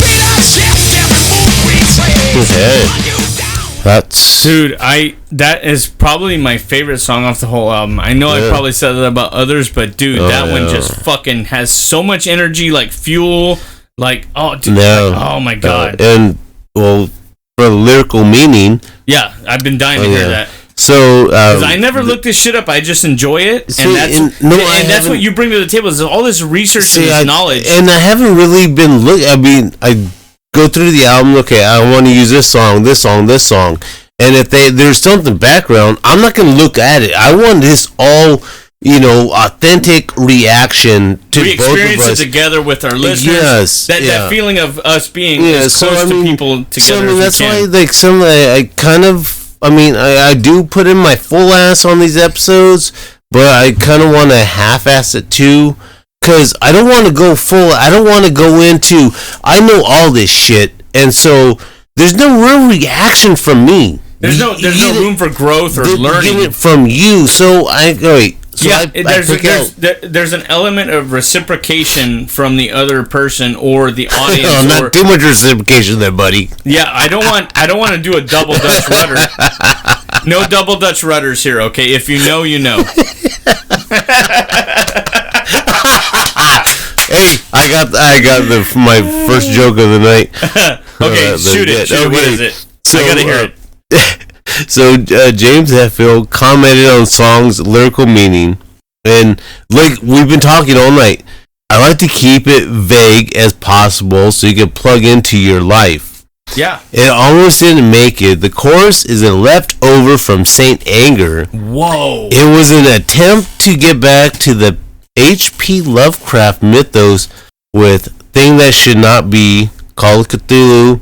This was about the Hounds of Tindalos, which is another crazy mind fuck about these wolves that hunt through their nightmares, and the only way to get them away from them is to stay within angles. You can't even escape through sleep. Wow, that's almost like a Freddy Krueger reference. Yeah, so I see in pop culture, the song came on Guitar Hero 3 Legends of Rock. Gotta get that game now. Of course, it was on Guitar Hero Metallica. Yeah. All Night Long appeared in documentary McConkey. Never heard of that. I'm gonna have to look that up. WWE used this song as official theme for the 2008 pay-per-view No Mercy. Wait, WWE or WE? WWE. Oh, okay. I misheard you. And the video package about winner take all for the WWE and Universal Championship at Universal 38. So I'm curious about this event. So No Mercy 2008. They used Metallica's song. So the biggest matches there was World Heavyweight Champion Chris Jericho beat Shawn Michaels in a ladder match. You had WWE Champion Triple H beating Jeff Hardy in a standard wrestling match. Batista defeated JBL. Second standard match between wrestlers SmackDown was with Big Show defeated The Undertaker. And third was a predominant match from the ECW brand. This is when the WWE had first bought out WCW, ECW. Okay, I remember that because they were separate entities, and sometimes they did a crossover. So it was like 3 different shows, but they put them all on one big. Okay. The standard match, ECW Championship, and champion Matt Hardy defeated Mark Henry. So that's a little tidbit, and I mean these WWF. Whatever the fuck you want to call them, use Metallica songs. So I still prefer to call them WWF. Yeah, I still go the WWF. Yeah, it's like yeah. So I think that's we gotta cover Unforgiven 3. That's right. We have one more. I almost asked you if that was it for this album, And then I was realized, oh yeah, we got to cover Unforgiven 3. We got to finish the trifecta, i.e. the trilogy. Yep. Which who knows how many more albums they're going to do, if they're going to do a part 4. I mean, I'm dying to know. So before you go into the song, let's go into the little thing. So Unforgiven 3 is structured similarly to Unforgiven, containing heavy verse and soft chorus. Unforgiven 2 had the opposite of having a soft verse, heavy chorus. Just like we said. The chorus of Unforgiven 3 is missing the "what I felt, what I've known" phrase that was included in its predecessor's choruses. Unforgiven 3 is also missing opening horn note, instead beginning with an acoustic piano with a horn section in the background. Chords progression during the piano intro is the same as the choruses of the previous songs, unlike its predecessors. Unforgiven 3 features as the 7th track on Death Magnetic due to the band wanting The Day That Never Comes to be the 4th track after they return to writing ballads. However, due to the song being the counterpart of The Day That Never Comes, is the 4th song from the closing of the album, which is the first Unforgiven not to be released as a single or to have a music video. Wow. Yeah, that's right. There's no music video for this. I didn't realize that. In an interview with MTV, James Hetfield said that the song is continuation of the same storyline about sin and consequence, forgiveness and unforgiveness. Hetfield had also said that of all parts of the Unforgiven, this is his favorite. Robert Shaheen said it's got a great flow, very dynamic, and somehow connected to the remaining body music of the album. Wow. It's a lot of times I like you to give the background after the song to see if people can relate to what the artist did, but sometimes, like on this song, I like when you do it before the song because it gives me this perspective to look at it like, oh shit, I totally see that. So it gives you the perspective how to listen to what to... Sometimes I like to see how the artist did it before I hear it. And I know what you mean, because we're talking about the past album, like the other songs, about Suicide Redemption, we did that at the end. Yeah. So you listen to it and then you find out. But I mean, this is Unforgiven. I mean, and so since we have heard this song and people who love this album have heard this song, now they get a different perspective. Like me and you and people who've listened to this album have two different points of view on it, and we have a more well-rounded opinion because now we know what the artist said and what we thought in the first place. I'm definitely getting a different vibe, perspective from. Because that's what I'm saying. Because like I said, I'm not looking up all this shit. This is brand new information to me. Sometimes the better written episodes are unwritten, and I'd rather. And there's times where you write episodes where it's better that it's written. I mean, because like some of the shit, you see my fucking kitchen scratch, my chicken scratch fucking handwriting. Kitchen scratch. Yeah, kitchen scratch. Okay. Yeah, my chicken scratch handwriting. But I mean, a lot of the shit I already knew. Yeah, right. But going into the songs, yeah, I didn't know about half this shit. Okay, well, let's get into this. And this was Unforgiven 3 off Death Magnetic by Metallica.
a long fucking song. Yeah. Search for seas of gold. How come it's got so cold?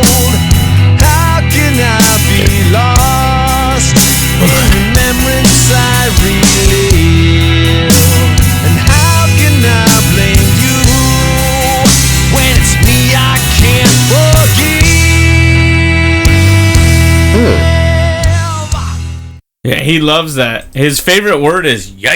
Yeah. But he ends all his songs with forgive. And I love that. I love that. That's his signature thing. Yeah. Yeah. It's almost like a white guy thing or an Okie thing or something, but he's like, yeah. I don't know. It's almost like a NASCAR thing, like, yeah. Yeah. Cowboy shit or something. So that was Death Magnetic.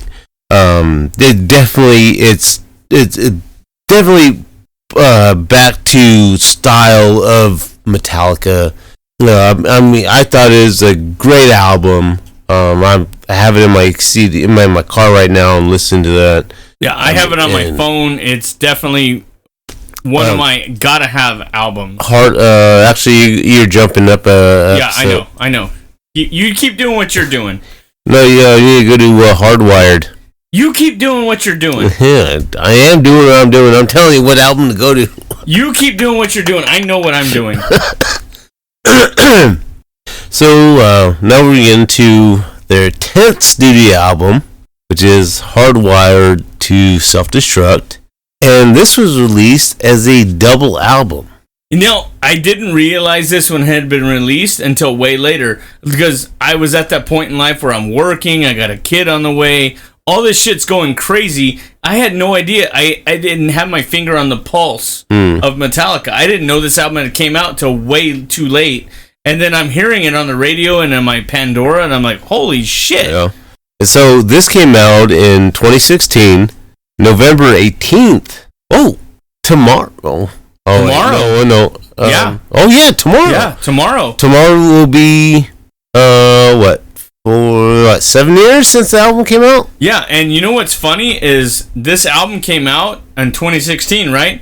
My kid was born in 2015, so that's what I was going through at the time. I was involved in my kid. I had no idea they released an album because nothing else mattered, i.e. Black Album, but my kid. So you know, this is coming full circle here in this album. I didn't know either. Is either my sister had told me or my Uncle Frank. Like, somebody had told me, like, oh, did you hear the new Metallica? I'm like, what? What? Yeah, what? What? Yeah, you feel like such a non-fan because you've been following him for 20 fucking years, and all of a sudden an album comes out, and you're like, what? Yeah, because, I mean, I really didn't listen to, like, a whole lot of radio because I didn't like the bullshit that they were fucking playing. Yeah, I didn't like commercials. I kind of switched over to Pandora. I was listening, I'm listening to all this. And then plus, you know, I'm still, you know, I'm working at Walmart, so I mean, I really have no time for myself. Really. That's right, you were working at Walmart at the time. Holy shit. Yeah, because I started over there in 2013. I used to love going to Walmart and fucking with you. Like, hey, you stacking bananas? You playing with another man's bananas? Yeah. I used to love going there and fucking with you. It was a good time. So, this is their double album, released in 2016. And it was released by their own label, Blackened Recordings. I.e. the liquor we drank, baby. That's right. Woo! And it was their first studio album in 8 years following Death Magnetic, which was 2008, marking the longest gap between two studio albums in the band's career. And the double album, the second album, has nothing but live recordings. And it was also their first studio album released through the record label Blackened Recording. Hardwired to Self-Destruct was produced by Greg Fieldman, who engineered and mixed Death Magnetic. Oh, really? I thought you said they use the same producer from Death Magnetic for Hardwired to Self-Destruct. And what was the name of the producer? Greg Fieldman. Okay, I thought it was the other guy. Fieldman. I thought it was...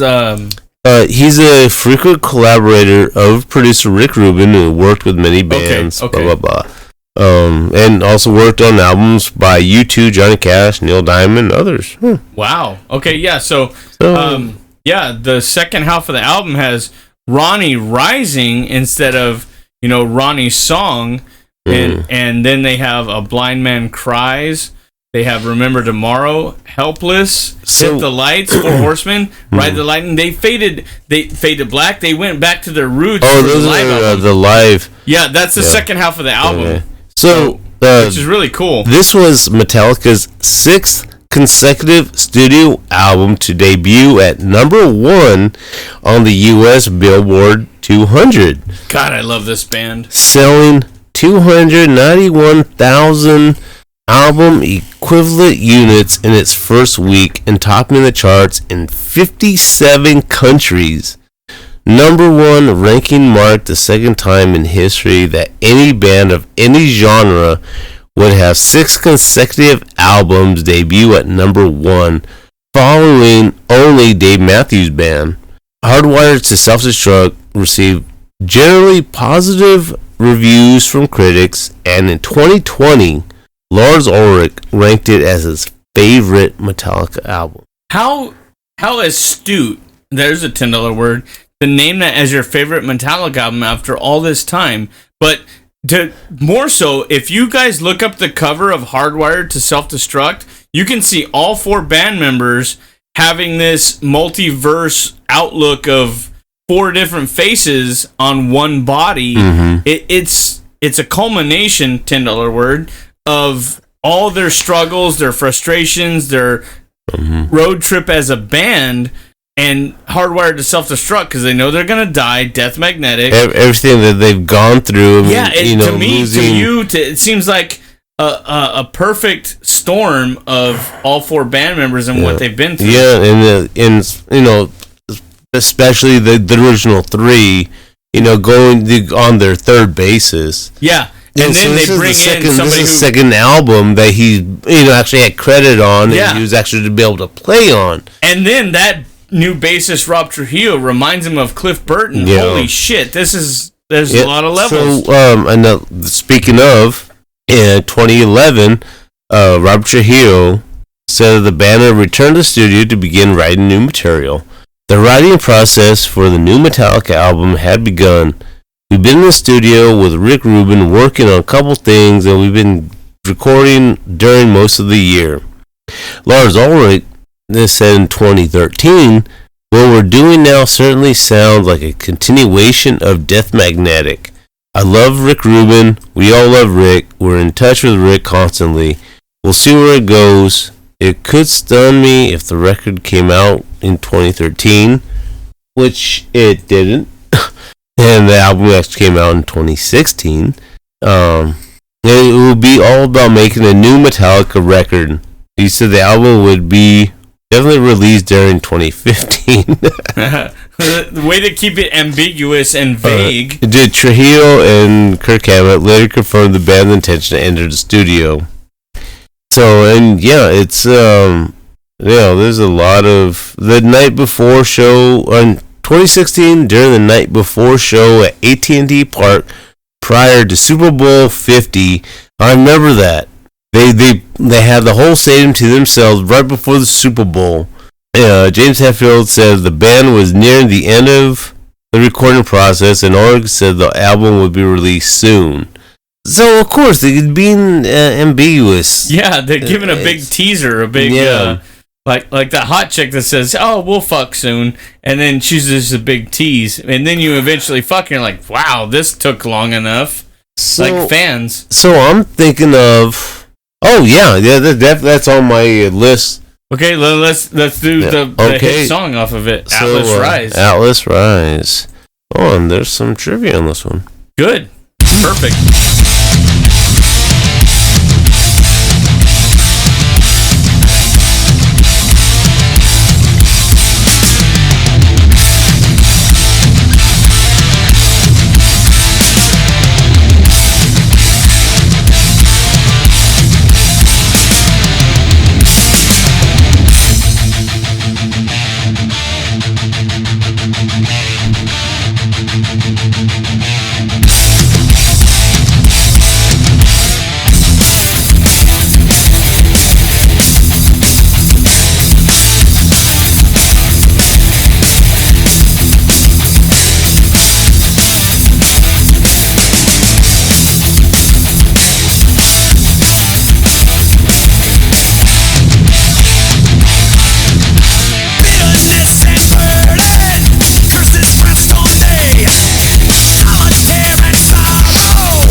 Yeah, so this album, I've heard the songs. I didn't buy the album. I definitely love the energy they bring. Dude, it makes me feel like they could never stop. And I appreciate this band more than they will ever know. They have no idea how much they've influenced mine and yours lives, or definitely. yours and mine, I should say.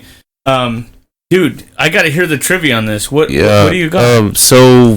Atlas Rise was released on October 31st, 2016. Halloween, baby! And received a Halloween-themed promotion.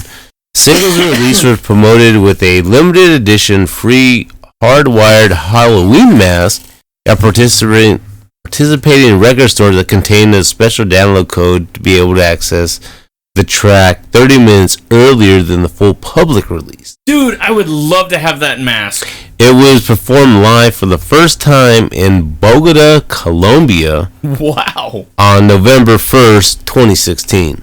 Wow. That's not a big trivia, but that's cool. I love that. Any little tidbit, because I'm a super fan like you are. And any little tidbit that I didn't know is great. So, dude, I can't. I don't. Oh my god! I have songs. I kind of want to do all the hits off this one, but what do you got? I just picked one at a random. I'm looking at Lords of Summer. Ooh, okay, let me see if I can find that one. Lords of Summer. Here we go. I have it. I'm queuing it up right now, but is there anything on it? So, according to drummer Lars Ulrich, the song was inspired by the band's then upcoming 2014 tour, as he explained in an interview given to Metal Hammer magazine. It's about being outdoors and festivals, and here we are again. Being an up-tempo thrash metal song, much in the vein of Metallica's earlier works from the 1980s, and being self-referential, that's a big word right there. Yeah. In nature, in terms of its lyrical content, the song alludes to the number of now classic tracks from the particular period. Most notably, Four Horsemen, No Remorse, both from Kill 'Em All, 83, Pounding, Pounding, No Remorse, Lords of Summer, Set on Course, Pushing, Pushing, Horsemen Ride, Lords of Summer, Undenied. Holy shit, I love that. Wow. I gotta hear this, dude. We're jumping into this. Lords of Summer. I actually sounded pretty good saying that. That was good. You didn't fuck it up. That was good. I love how they show them setting up the stage, the fans, the road trip, them practicing the guitar in the car. I mean, it's an official music video, so please look it up.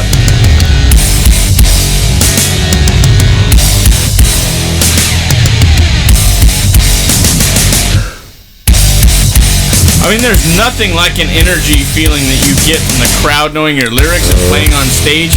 It's got to be the greatest feeling in the world. I mean, sex is cool and all, but have you ever played on stage?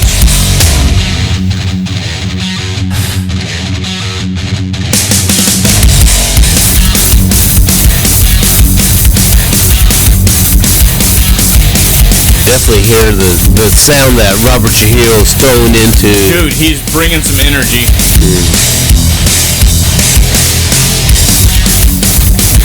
Hey, no offense to Cliff Burton, but I think now with this, he's bringing them back to who they were. I mean, there's you can't compare them. Yeah.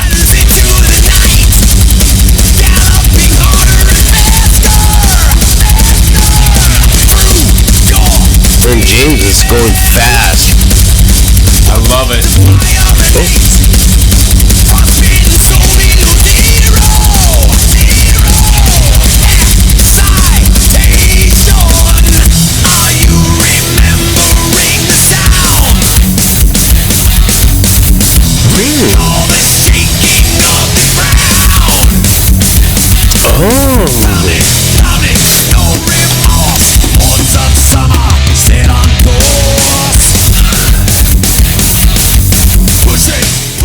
Oh, okay. So, do you remember that sound of the ground shaking like back in the the Kill 'Em All days? Yeah. That's like that speed metal. That's when everybody's going ape shit. Yeah. So I mean that's like a reference to their earlier albums. You know what I love is that they never forgot where they came from.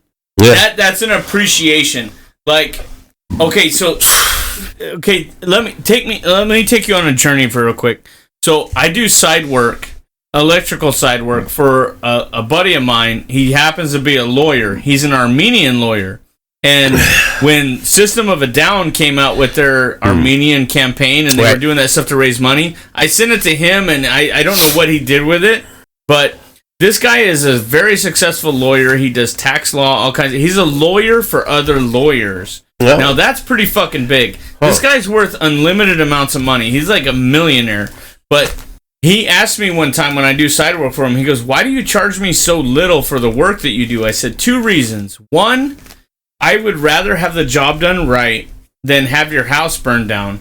2, you could literally afford anything you want in this entire planet, and you drive a Jeep Grand Cherokee, you own a 3-bedroom house in Clovis, you live well below your means, and you don't treat me any differently because you could literally buy and sell anything I've ever wanted.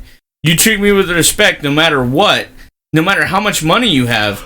I said, that's the reason why I do everything I can for you in the utmost highest quality for the lowest price, because you deserve it. You earned it. You came here with nothing in your pockets, built $1 million out of nothing, and I appreciate that. Not many people like you are out there. And knowing that you make so much money, you could jack your prices up. Yeah, like some people would. I could literally charge almost $90 an hour for the work I do, but I don't. For veterans and people who treat me like that. And I literally have the longest beard and look like some hitman and shit, but he never forgot where he came from. I don't either, and neither did Metallica, which, i.e., they tie into their roots, they pay tribute to their fans, they went through their addictions, their struggles, their band members, i.e. the bassist, and they keep coming back to who they are at the core, and I love that, and I appreciate that. And not many people see it on the level that I do or you do. Yeah, and that's what I appreciate. I definitely see it, and I hear that transition. I mean, like we've been saying all episode, with like even with you guys listening. Last week we started on this journey, and we're rediscovering Metallica. It's been... And it's, just as this self-discovery of, we listen to these songs, we know these songs, but there's that point that, okay, so what are the, like when we were growing up listening to these songs, we didn't know what they were about. We didn't have the resources that we do now. Yeah. And so... listening to them and then actually be able to do, especially me, I love looking up all this shit and finding new information, new information on them, and then shit that can, share with our listeners, and especially with Mike, and got him to change his perspective on a certain song. And then keep going and just writing, and I'm just picking random songs off of these albums, and then while we're recording, here it comes. I'm looking up these songs, and there's information that I didn't know. I mean, there's some songs that definitely I knew nothing about, and some of it touched me just from. That song that there was a father-son and no relationship, which I kind of have one. And me and you have different perspectives on the father-son relationship, which is the more we talk and the more we sit down and look at the situations we've been through, it's almost like a full circle, well-rounded view of both situations. Yeah, I've been loved doing all this, and we're absolutely attracted to this band, the idea, the trivia of this band, and it's an executive decision, but we're drawn to this band like a moth to a flame.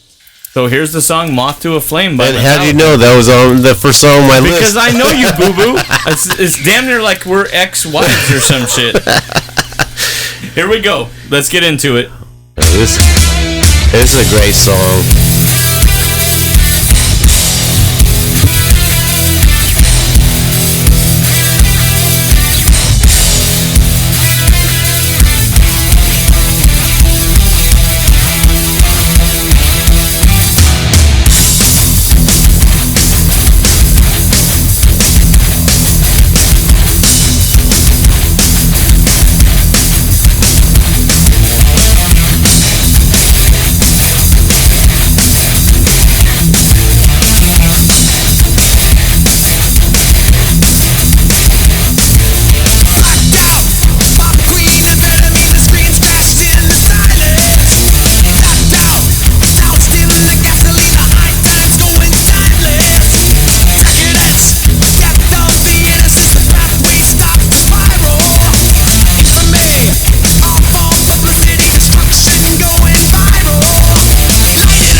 Yeah. Okay, so cool. Dude, we got to jump into the next album. We're pushing 2 hours and 45 minutes, and I know it doesn't matter, but we're well beyond YouTube time, and we don't have a video episode, so we got to jump into the last album they studio produced, which came out this year. Yeah. So I'm going to load it up. You go do your thing real quick. Do my thing, huh? Yeah, I don't know what your thing is. I don't want to see it. I want to put my thing down. I don't want you to put it down because I just cleaned everything, so please don't get your man boy butter all over this. Okay, so that brings up a question. I said boy butter. That's another thing for men. You know, there's another one. I came up with one that's called welding socks together. And then a buddy of mine in high school, he said, yeah, I shoot all my babies down the drain. And I don't... A question for the listeners out there, shoot us an email, readyplayerquestions@gmail.com. What is your personal reference or the funniest one you've ever heard for the male product that comes out? I've drowned the babies a few times. I've used weld the socks to get. I'm a professional sock welder. Oh. You know, the boy butter, the glaze, the protein shake, whatever the fuck. There's somebody that was a cannibal at one time.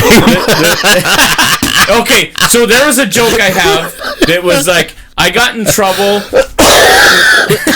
I got in trouble with this girl at work because I got sent to HR because I told her she told me that she had swallowed some nut, and I said, no, she said her throat was itchy, and I said it's probably all them kids in there playing around. Oh shit! So I thought that was pretty funny. Oh yeah, it's kind of fucked up, but it's pretty funny. Yeah. Okay, so Hardwired to Self-Destruct came out in 2016. So we got 7 years now. So 72 seasons. The last album. Hopefully, it's not the last Metallica album. Right. But you given that they did 7 years between this album and the last one, you gotta think they're raising their kids, seeing them off to college, spending time with their wives, enjoying the money that they have to build on their properties, all that shit. Yeah. So it's on their own record label, Black and Recordings. It's about time they started their own label. You know what I mean? 72 seasons were produced by Greg Fiedelman. Fiedelman. Fidelman. That's like a Kirsten, yeah. And he produced the Hardwired to Self-Destruct in the band's second studio album released through Blackened. So this is their second self-produced their own record label. Right. I mean, after being in the recording business for 40 fucking years, I mean, you should have had your own label, 30 years ago. Right, and I mean, most artists start their own label, clothing line, liquor, all that shit. Like 50 Cent did vitamin water and all that shit. He was 50% owner. But they were 50 Cent was 50% owner of his own company. Dude, I didn't put that together till just now. That's great. That's funny. Wow. That's like alcoholics have that moment of clarity. I just had a eureka moment on this, a moment of clarity. So, since you have nothing written for this album, I got one cured up. Okay, so I do cured up. Cured up. I got it queued up. It's gonna cure up our queued. Yep. So the album generally received positive reviews from critics, who mostly praised Hetfield's lyrics and vocal performance, but criticized the album's length. 72 Seasons received 3 nominations for the 66 Grammy Awards: Best Rock Album, Best Rock Performance for Lux Eterna, and Best Metal Performance for 72 Seasons. 72 Seasons includes Metallica's longest song to date, Inamorata, where runs for over 11 minutes. Wow. Yeah, that's definitely not going to be our outro song. No. But if those who are fans of the show, as much as you are fans of Metallica, hopefully, our cover album this week is going to be a 72 Seasons cover with our own name on it in Metallica letters. I put a lot of work into this. Yeah, I spent a lot of time. I spent a lot of collaborating with Matt talking about this. And I can't say enough about our appreciation for Metallica. So in that light and aspect, let's get into Lux Eterna. This is a great song. Oh, I fucking love this, dude.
There he goes with that. Yeah. I love it, dude. That song is so high energy. It fucking, oh my god, it makes me. I'm so fucking pumped right now. I love that song. And I can't get enough of it. And like you had said, we turn our mics off during the song because we don't want to be talking over. I mean, we have a little side note. We have a little chit chat. When we get better at this, we're gonna have side cameras and stuff to do full videos. We want, the listeners to enjoy as much as we do. I mean, and a lot of these songs and a lot of this stuff, having listened to this whole album, I mean, out of all the albums they've done, all 11 albums, this is the one that I have not listened to every single song. I know you're taking your time to listen to it, and I've put a little bit of pressure on you to listen to it because I know what this album is because I've heard it, and I'm excited for you to feel the same excitement I have about it. And I know you're taking your time because it's going to happen when you're ready. And when you do, you're going to see eye to eye with me on this album. Well, my thing is, like, doing my research for it. I mean, just like last week, what did I have? I had songs written down from every album. Right. Until we got to the Black Album, which, nothing. Because that one, we fucking went almost, 2 hours on just that one fucking album. Right. And so then I took control. I know when to take control. Because, like this one, you have nothing written down. I know I'm going to take control. I'm going to do the next one. I mean, it's executive decision. So you're showing me songs that I haven't listened to yet. This is the flip side of that coin of fate, so to speak. Yeah, because the only ones I've heard that have been played on the radio, right, is 72 Seasons and Lux Eterna. Those are the only 2 songs I've heard from this album. Okay, so this one right here, I know nothing about the rest of it, and then this is all brand new to me. Okay, so this one right here is one of my tippy top favorites other than Lux Eterna because of the energy Lux Eterna brings. But this one right here is Darkness Had a Sun. I want you to give your full review on this one after.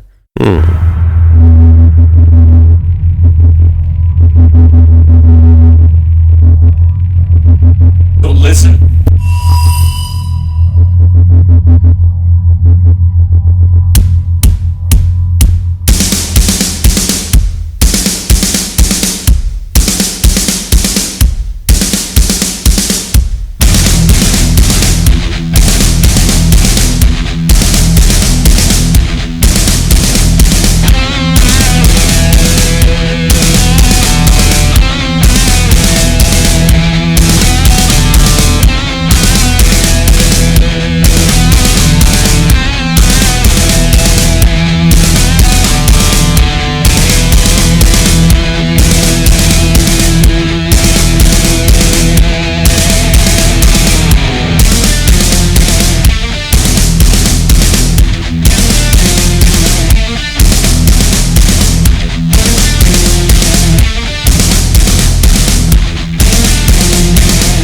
So to me, this song is if darkness and evil had a sun, what would it be?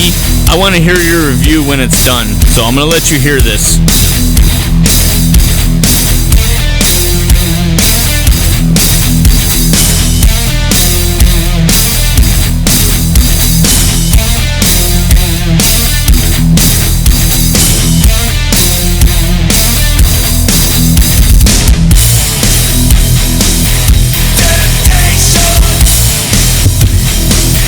I'm definitely hearing some Master of Puppet vibes to it.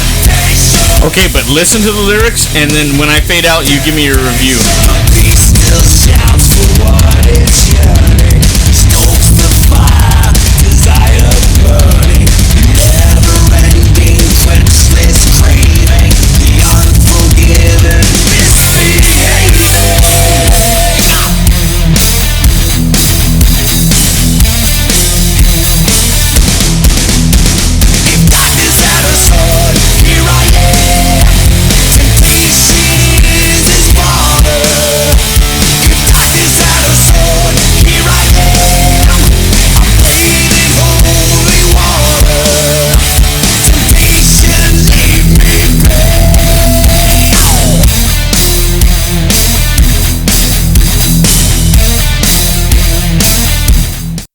Okay, so if Temptation had a son, here I am. Now, what do you think of me? Basically, is what he's saying to me. If Darkness had a son, Temptation, leave me be. He doesn't want to go back to his old ways, his addictions, his previous desires. He wants to be who he's meant to be. You know, all these things. That's what, you know, if Darkness had a son, if the evil, if the temptation, if the utter bile had a kid. But it's probably one of the songs, like how they did with the previous. It's ambiguous, right? It's for the listener to put it into their own. Because so you listen to the song. I mean, I have to listen. I'm gonna have to listen. That's to the whole what thing I myself. see. That's what I see. But what from that little bit? What do you get? See, I don't know. I'm gonna have to listen to it maybe a couple more times. Because I'm listening to more of the sound. I mean, like I definitely hear like maybe like some Master of Puppet vibes into the song. But I'm gonna have to go back and listen to it the full thing, and then I can. I mean, I'm hearing like, you know, something about being unforgiven. So I'm listening. You know, this the way my mind works is like I hear like, you know, like hear the music, but then I hear certain lyrics. Right. So you break it down, you compartmentalize it. So I mean, like I can't give you like a full review right now because I get that because you didn't hear the whole song. I would have to listen to the whole thing maybe a couple times and just like really sit down and listen to it. But I mean, it sounds fucking great. I mean, this is definitely peak Metallica, back to the roots. Exactly. Back into what I mean. Even that's what I'm talking about. The new bassist, but it's still that sound like almost. It's almost perfection. Like, almost back to you know, Cliff days. Back to the life of Wolf and Man. Yeah, you know what I'm saying. Definitely. I.e. Black Album. Oh, see, okay, that's where I was thinking. Okay, so this is to me. Like the sound, the way they did it, was more of like a mix of Black Album and maybe Master of Puppets. So what you just said brought a whole new perspective to me. Like if Darkness had a son, here I am. What would it be basically? And it ties back to Wolf and Man. So if a half wolf, half man had a kid, what would it be? It's almost a tie-in back. So, there's levels to this shit. Yeah. Ogres have layers. This album has layers. Their whole discography has layers. So that's why I was so pumped for you to hear this album. And I'm almost happy. I'm 100% happy you didn't hear this album more than you did, because now I'm showing you shit that you didn't realize, and we're growing together as podcasters, as fans of Metallica. So now, Screaming Suicide, here's another one that there's some background on it. Okay. Okay, so this is definitely one how we talked about. Right. Definitely one that. Yeah, see, exactly. This is the one we want to talk about before. Okay, this video, if you look up this video, it has scenes of self-harm and suicide, which is not meant to bring out your urge to commit suicide, i.e. our campaign to prevent suicide. Right. It's to expel that feeling from you through music and make you feel better, not feel worse. Well, so for the background of this song, according to Hetfield, the song is about the taboo word of suicide and to communicate the darkness we feel inside of us. Further adding how people cannot deny that they have had dark thoughts at one point in their lives. And in the same statement, he continues, to face it is to speak the unspoken. If it's a human experience, we should be able to talk about it. You're not alone. The track's lyrics have also been interpreted as telling the story of a person who was born craving dopamine, only to be lured to the darkest fears and insecurities, thinking themselves as living a mistake. So right there, he says the dopamine feeling, the things, those quick hits of feeling good or satisfaction or likes on Instagram, they get you feeling good about yourself. quickly fade. I.e., like when Constantine, the movie, came out, he goes, people are either angels or devils, and one push one way or the other defines who you're going to be, or the evil or the good you do. I love that movie. Fantastic movie, which part 2 is coming out at some point. I can't, dude, we see eye to eye in so much shit, it's unbelievable. So given those feelings that they have about this... One more little thing about this. So, reception of when this song was released. Oh, definitely want to hear this. Okay, so Drew Reviews overall enjoyed the song, noting how it is less fast-paced than Lux Eterna, and that it felt more like a modern rock song than what you would typically expect from the band. Writing for Metal Planet Music, Patty Gallagher also liked the track, noting how it sounds like the refreshed 2020s version of Kill 'Em All. Ooh. They also believe that it felt like the band was moving towards a less complex, more basic sound. I love it, dude. You know what? I haven't heard this song because it hasn't came on my Pandora, and given that I'm living that adult life with kids and responsibilities and all that bullshit, let's jump into it. Sleepwalk My Life Away. No, it's supposed to be Screaming Suicide. Oh, my bad. Let's jump into Screaming Suicide. I thought you said Sleepwalk My Life Away. My bad. Oh, yeah, I wish to proceed. So, those who listen, edit out that previous version, or I'll do that myself. I don't know. We'll figure it out. Or fucking just leave it. Yeah. I'll decide later. So here's Screaming Suicide. My bad.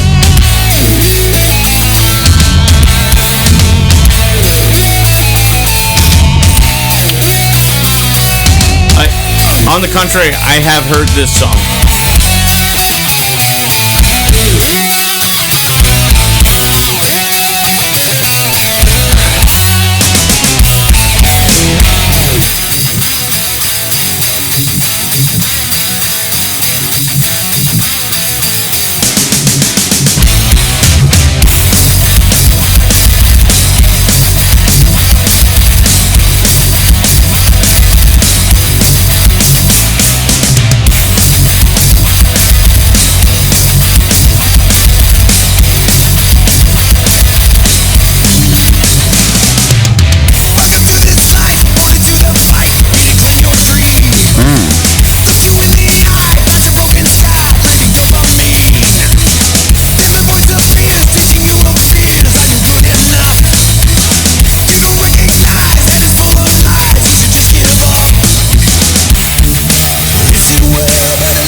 Okay, I had to fade it out now because I have some thoughts. Screaming Suicide. All his actions, his attention seeking, his dopamine feelings, he's basically screaming, I want to commit suicide without saying it. Mm-hmm. Now, at the bottom of this video, it says, you're not alone. It says 988 Suicide and Crisis Lifeline. Confidential, free, hours available are 24 hours a day. You are not alone. Which ties into our suicide anti-suicide campaign, which is beautiful because not suicide is beautiful. It's beautiful that it ties into the fact that I started this campaign even without consulting you because I knew you'd be on board. Yeah, of course. You know, he says suicide. Don't ever say my name. Suicide. Don't ever say that word. Suicide is twofold. One, you keep the word suicide inside because if you can fix this with yourself, nobody has to know you almost committed suicide. And then if he dies from committing suicide, don't ever say his name again because it's a sacred name now since he did commit that unspeakable act. Right. So that is beautiful and tragic in the same sense. It's bitter and sweet because it's also telling you don't do it, but we also all face the same struggle. And that is a double-edged sword. It's I never looked at it that way. And this song, I'm saying, it's very well done. Yes, yeah. I'm gonna definitely have to go back. So I'm thinking we go through one more song. Yeah. You picked this one because I've been taking charge on this album. No. 72 Seasons. Absolutely. The title of the album, the cover of our episode. And plus, while you're looking it up, here's some background on it. Yeah. So according to James Hetfield, following the announcement of the album, the lyrics and song name mean 72 Seasons came out of a book I was reading about childhood, basically, and sorting out childhood as an adult. And 72 Seasons is basically the first 18 years of your life. How do you evolve and grow and mature and develop your own ideas and identity of self after those first 72 seasons? Oh my God, because you have 4 seasons in a year, you turn 18, by that time there's been 72 seasons. Holy shit. Some things are more difficult than others. Some things you can't unsee, and they're with you the rest of your life. The other things, you're able to rewind the tape and make a new tape in your life. So that the real interesting part for me is how you're able to address those situations as an adult and mature. Wow.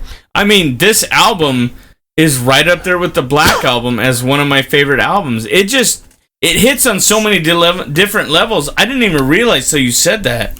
Holy shit! Yeah, see, and I didn't look at that. I mean, I looked up track listings, but I didn't really go into depth. And when the first album first came out earlier this year, all I did is look up the songs because I heard 72 Seasons. I've listened to Lux Eterna. That's all I knew. And now I'm gonna have to go in. I'm gonna have to listen to this whole fucking album. So there's another song in here that's a crown of barbed wire, which was on Jesus' head was a crown of thorns. That's almost a biblical reference. I'm curious. I want to do an honorable mention. I don't want to play the whole song unless you want to, depending on what you find out.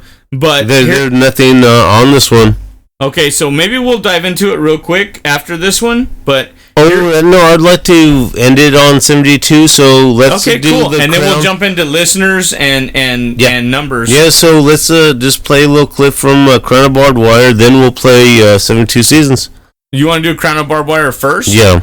Okay. I would like to end 72 at the end. Yeah, we could do that. I mean, I definitely want to hear people's perspective on Crown of Barbed Wire because I haven't heard this song yet.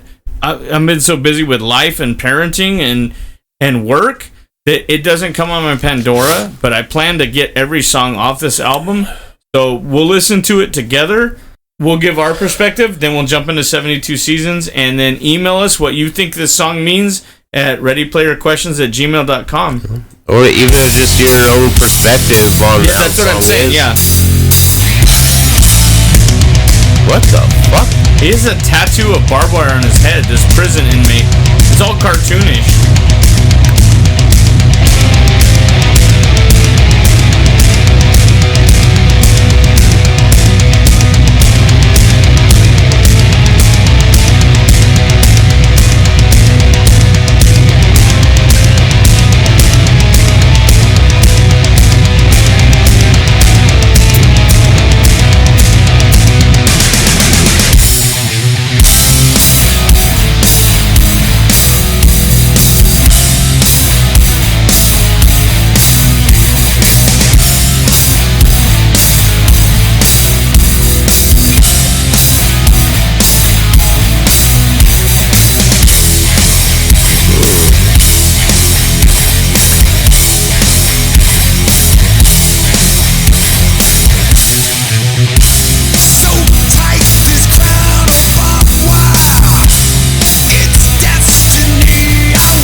Okay, so I have some thoughts.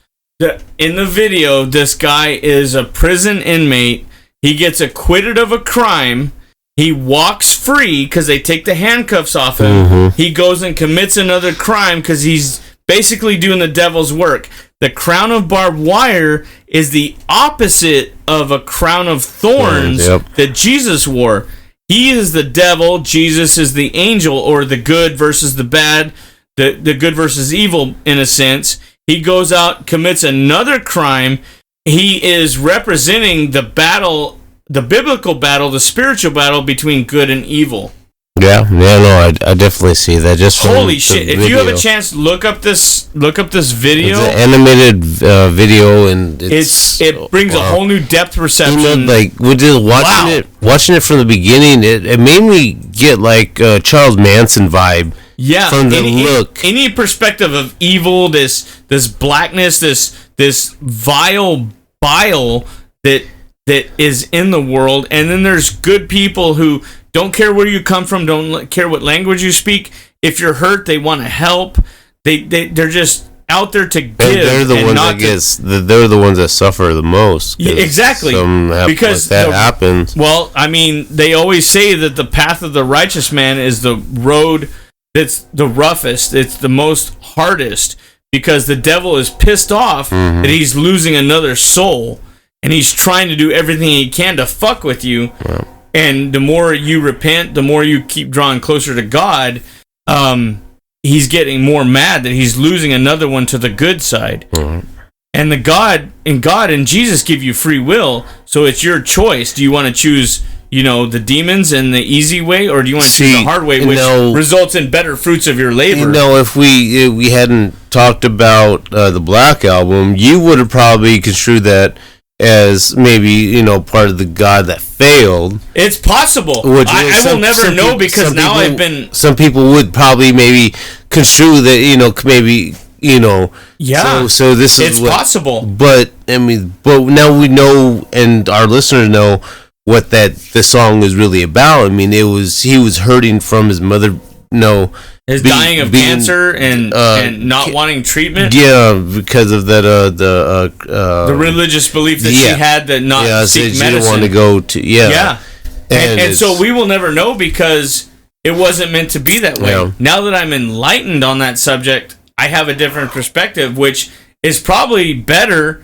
because now I look at it differently and I appreciate it for what it is. Have you listened to the song since we talked about it last week? No, I don't know if I can handle it now that I know that. I will definitely, but not while I'm driving or at work. Yeah. That's something I got to do on my own with myself. While you're here, while you're with yourself, and you just... Exactly. It's a time of self-reflection and dealing with the fact that my kid's own mother had died of cancer and things like that. So, definitely. I'm going to look at it again.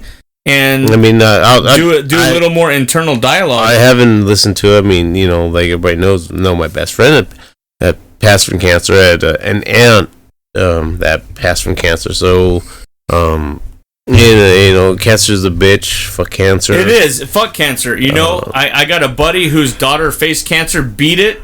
I have a family friend that beat cancer twice. I have an aunt that she beat cancer. Yeah. And then, so in the interest of saying fuck cancer and all that shit, I gotta say, you know what? You gotta keep pushing, because the good fight is the fight worth fighting. Yeah. Never give up. Never commit suicide. Go to our website at readyplayerapparel.com. Buy a phone case, a flag, a t-shirt, something that promotes anti-suicide. Let's help save some lives. We make no money off of it. We're doing it for the good of the world and saving lives, no matter who you are, what beliefs you have, where you come from. We want you to be here to... It's better to have somebody here mad at you than have somebody who passed away and never have that conversation to work it out. Yeah. So, in that honor, we're going to finish this album with 72 seasons, i.e. the 4 seasons that go through in all your 18 years of growing up to be legally an adult. Yeah. So this will be our last song of 72 seasons for the season. This this whole season's been a blast. Ups and downs, audio recordings, good times, bad times. But we've gone through, a plethora of artists, from Rob Zombie to Megadeth, and then of course to finish the season off with our favorite fucking album of favorite artists of all time. This has been such a more enlightened on to the of what the band had gone through, which I never knew a lot of the stuff. And they're doing some things right now. James Hetfield just released a book of all the guitars he's owned. They're coming out with new boots that you can buy, Metallica inspired. All this stuff. So I mean, it's been a great season, i.e. 72 seasons. I love how you tied that in with the fucking... You're a fucking genius for this, so let's get into it. So, hey, Noah, thank you for listening, and after the song... We're going to get into numbers and emails, and we'll see you guys next season. Yeah.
That's a long intro. I love it though. Gets me pumped up for the song.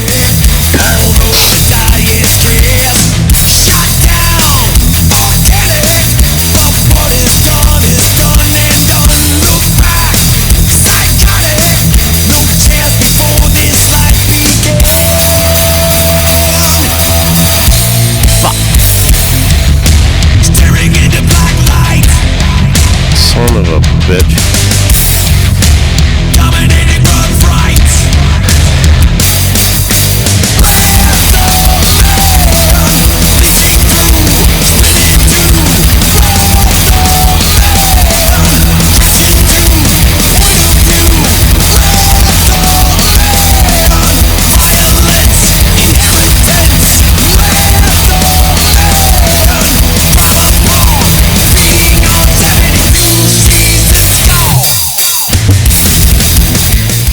Okay, so yeah, I love this album. Yeah, absolutely energetic. Awesome. But you know what? I realized you're a fucking dumbass because you forgot Garage Inc. Yeah, but it wasn't part of the original 11 albums. That was a cover album. Oh, fuck you. All right.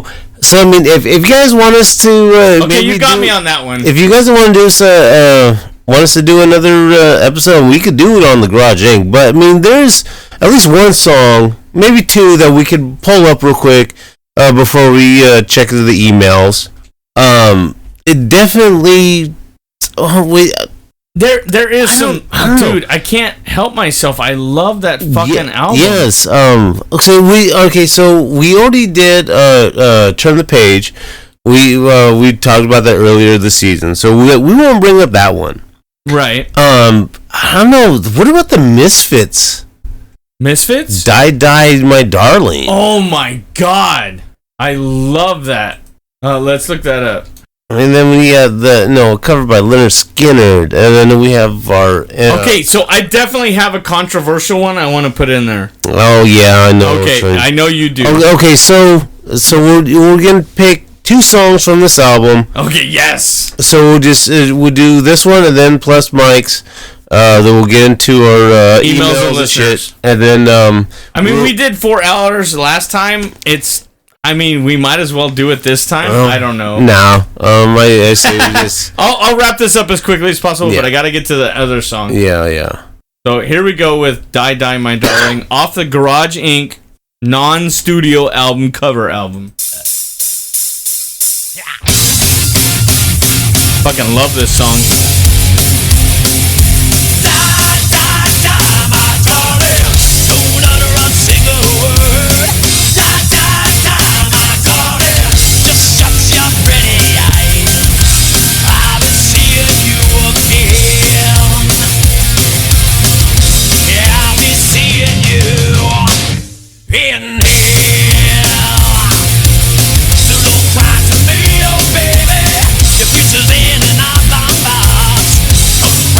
Holy shit!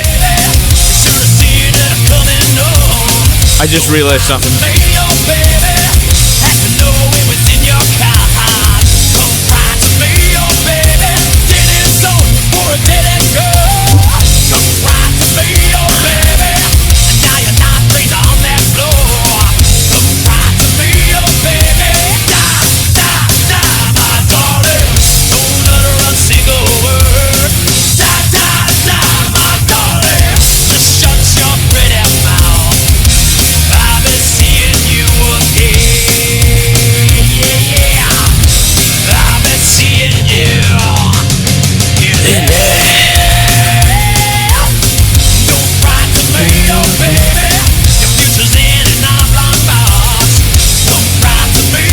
They say avant-garde? No. I know what he says.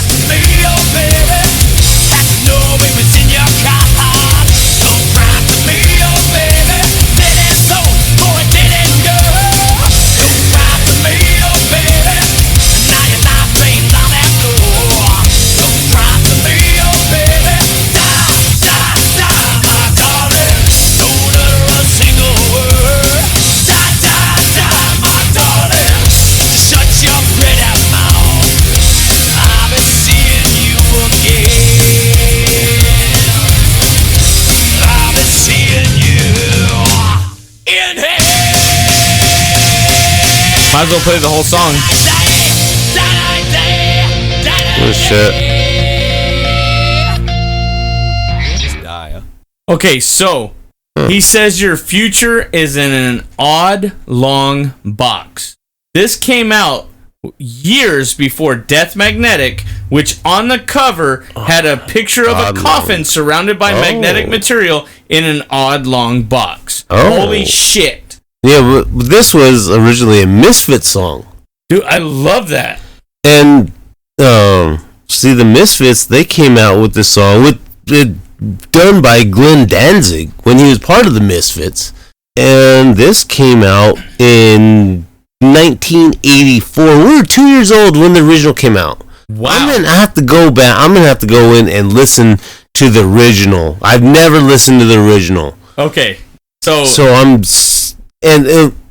here's the thing. It released May 1984 on singer Glenn Danzig label Plan 9 Records. Plan 9 from Outer Space. Whoa. Because he's into that weird shit. 7 months after the band's breakup. Mm-hmm. Song titled after a 1965 horror movie, Fanatic, which was released in the United States under the title Die, My Darling. And then, that's just the background. And then the critical reception they reviewed Die Die My Darling positively and wrote that the title song ranks among the best of the Misfits ever recorded. Pure, brutal energy unleashed. I love it. So now Metallica's version, covered by Metallica, who had previously covered the Misfits song Last Caress and Green Hell in 1987 for the 1998 cover album Garage Inc.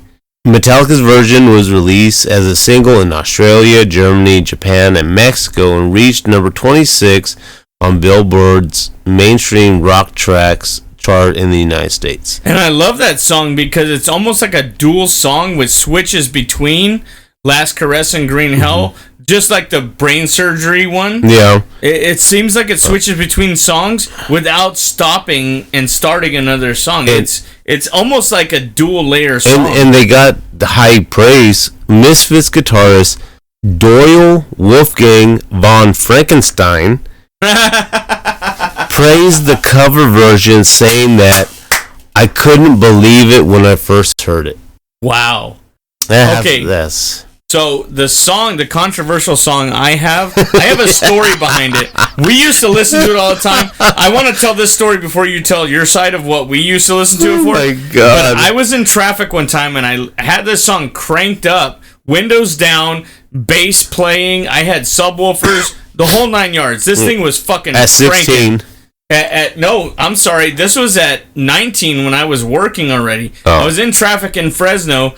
And this lady heard part of this song, and I will fade out when I get to that part of the song. She rolled her windows up and totally took off in the middle of traffic just so she didn't have to hear this song. And I was so into it, and I didn't realize what she had done till I looked over and she was taking off. And then I realized, oh shit, my windows are down, radio's up, and this song is playing. And then once we fade out to that part, you tell that you're part of the song. So here is So What? Off of Metallica's Garage Inc. So fucking what?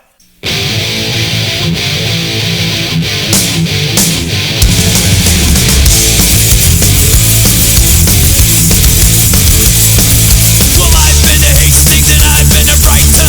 I've been to Eastbourne too. So what? So what? And I've been here. I've been there. I've been every fucking where. So what? Which is like Johnny Cash saying, I've been everywhere. So what, you boring little cunt? Who cares? Who cares about you? Who cares? Who cares about you?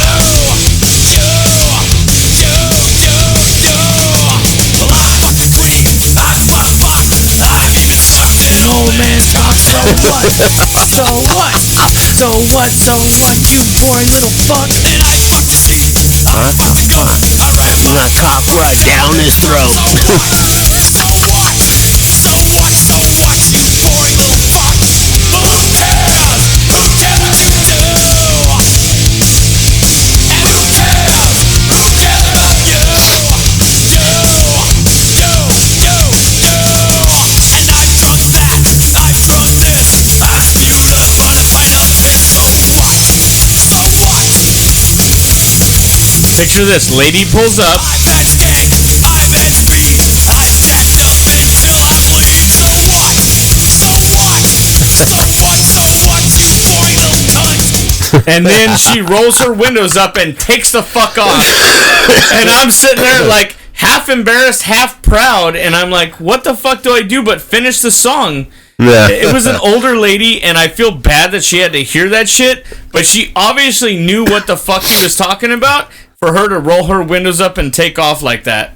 It's probably one of their most gruesome, grungy, fucking outlandish songs. I don't know who they covered on this, but it was a fucking crazy song, high energy.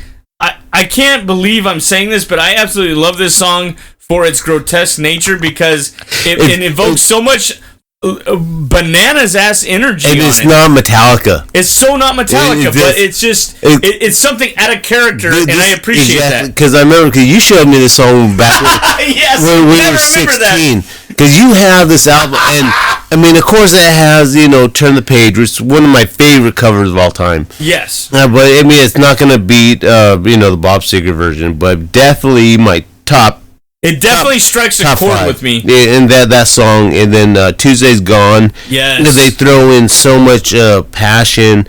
And then you have Die Die My Darling, and you have these other songs off this whole cover album by Metallica, which was unforeseen at that time. They're just coming off of Load Reload. I think it's between the time Load and Reload came out. And well, so that's why Jason Newsted is still on the cover of this one. Yeah, because he recorded that before Load and Reload came out. Yeah, so he's on there. So this is actually the So What is actually a song by Anti-Nowhere League. Okay. I've never heard of them. The song came out in 1981, so we weren't even born yet. It's funny that they heard this song and not much of the world has, and then they decided to cover it like, wow, that is so out there, let's do it. So the song was written, according to the band, after sitting in a pub one night. And this is the original band. This is what they're, how they came up with the song. Okay. The song was written, according to the band, after sitting in a pub one night, hearing two men trying to outdo each other with stories of past experiences. Whoa! This song is therefore a retort to people to tell embellished stories to make themselves appear better than the person they're in a conversation with. Okay. I've seen lyrical content of the song cause the British police to seize all copies of the single from the band's distributors under the Obscene Publications Act and remove all copies from sale. The word fuck appeared in the first line of the song, and the word cunt is used 4 times throughout the song. I do not like using that word, but this is just an article here. The song has subsequently been appended to various CD reissues of the We Are the League album and have become an anthem for the band. Lyrics in the song include references to bestiality, I fucked a sheep, I fucked a goat, and acquiring sexual transmitted diseases. I've had crabs, I've had lice, I've had the clap. Now the Metallica cover,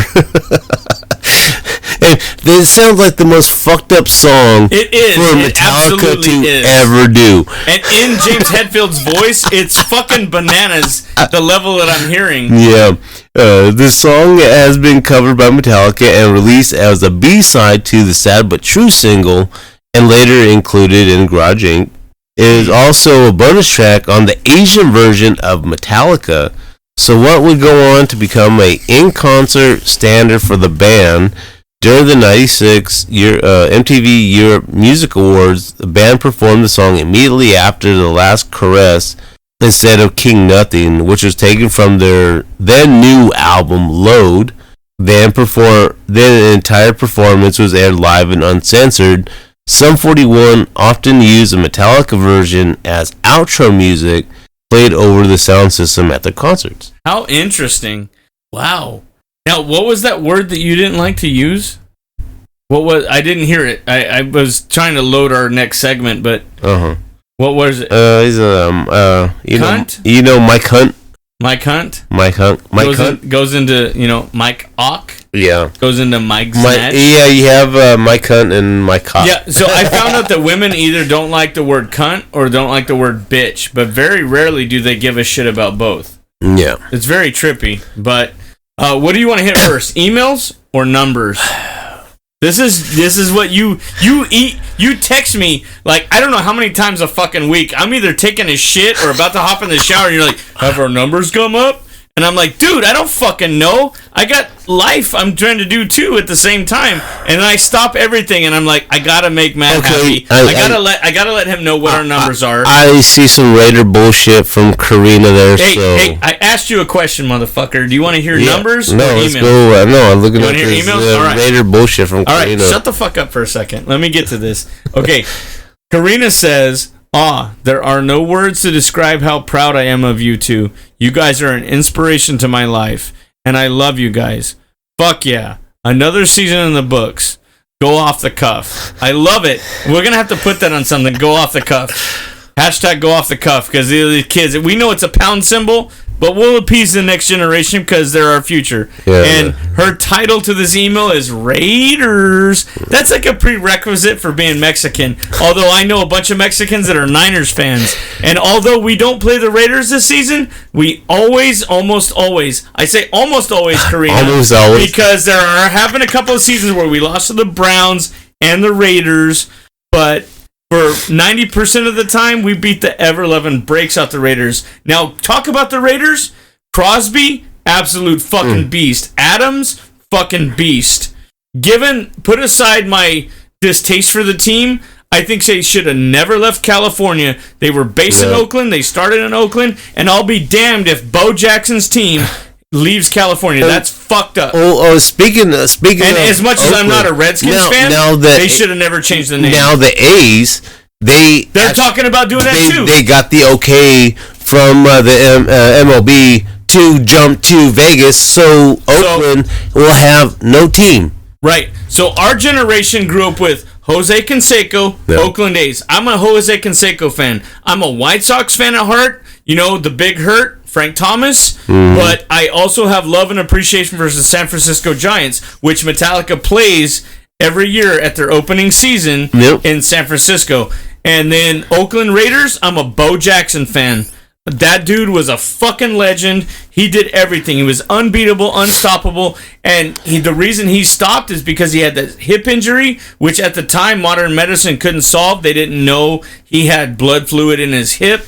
Otherwise, who knows what he could have done? Like Freddie Mercury for Queen. Yeah. Who knows if he hadn't died, what inspirational, absolute, legendary operatic albums he could have released. Oh, yeah. So, putting aside my distaste for the Raiders team, I love Bo Jackson. They should have never left California. Yeah, so, hat tip to Bo Jackson. Yeah, and for the Raiders, in the past 10 years, Karina's cousin, one of my best friends, he has never beat me in football.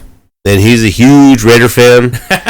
Karina's family, they're all Raiders. Her uncle's a Redskin fan. I know her nephew, or is it her nephew that has Niners gear on all the time? And I'm like, that's a good kid. Her brother is a diehard Raider fan. Our cousin's Rams. The whole family, they're all confused. Like, nobody can actually agree on one solid team. I love it, dude. It's not fun if you can't talk shit. Oh, yeah. So, Karina, from us to you, me personally, absolutely love you. You got the wisdom. You got the heart. You go to church. You do Bible study. You got a good heart. You're a good person. And I love you to the fullest. I will be there for you anytime you need me. You always have a place here. And if we make it big, you for sure have a fucking easy job, big pay. We got you. Yeah, and I appreciate the email. I didn't hear from Timmy this week, but he's been putting in a lot of work on Instagram, sending me stuff that I don't have time to watch. And every now and then I find something on Facebook or Instagram, and I put it on our digital account. So hat tip to you, Timmy. You've been putting in work behind the scenes, and you don't get enough credit. Karina, you don't get enough credit. Berta, Carlo, you guys don't get enough credit. We appreciate every one of you. Sean Ely, Johnny Vegas, all you guys, we love every one of you. It's absolutely an honor to be mentioning your names, have you listen to us, follow us on digital media. We can't get enough of it. I can't thank you guys enough. Yeah, no, definitely. So now, for the part that really tickles your boo-boo, because I like it too, but you seem to go over the top for this. What are your predictions for our numbers this week? Before we produce this album onto the air, what do you think it's going to be? I know you're shooting for 1,500. You're always for that next level, and I love it. It keeps you hungry. Yeah, I'm gonna say 15. You're gonna say 1,500 at least. What were we the other day when you asked me? 10 left. 10 less than 1,500. Mm-hmm. Okay, you ready? Can we do a drum roll? We're at 1,501. Holy fuck! 1,501 listeners all time. We did it. So within 2 days, we got 10. We did. Holy shit! You happy now? A little bit, but now I love it. Now we're going for that 2,000. Yeah, so that put more pressure on me to make the next. You know what? If we hit 2,000, that honors the year we graduated. Not to date us, but fuck it. That's how it's easy math for me. I know when we graduated. I know how many years it's been since we've been out of high school. So, given that, our social media is on Facebook at Ready Player U with spelled U the letter, not YOU. Hat tip to Berta. She helped start that account. Ready Player U with underscores between each word on Instagram. We are on YouTube at Ready Player Podcast. Our email is readyplayerquestions@gmail.com. Apparel line, merchandise, anti-suicide products at readyplayerapparel.com. From Mike and Matt, we can't thank you enough for putting up with us for this season. There may or may not be bonus episodes. We do have holidays coming up.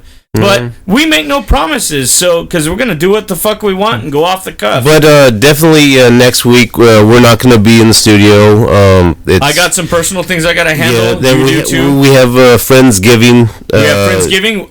Speaking of which, can you bring up that? It's going to be at a particular address, not at the usual tattoo studio. It's going to be bring your own beer. There's going to be cheeseburgers, Out of the Ring, Lead the Way. So many bands. Skank Stomp. It's going to be a punk rock concert. It's going to be an absolute enjoyable time. No tattoos, unfortunately, because it's not going to be at the shop, but it's going to be at a family member's house. So please respect the property. Bring your beer. Bring your positive attitude. Bring your love for music. It's an all-ages show. The doors open. Yeah, it's Saturday, November 25th. Friendsgiving was Skank Stomp, cheeseburgers, Lead the Way, Out of the Ring, Rotten Apple, end of season. It's donations welcome. It's at 366 Juniper Lane in Lemoore. It's gonna be a good time. You're gonna have all these bands. When do the doors open and when does the show start? Doors at 3. Bands start at 5. So it's a Saturday. It's gonna be perfect. No work. Right before the holidays. Hopefully there's no soccer games, football games, anything like that.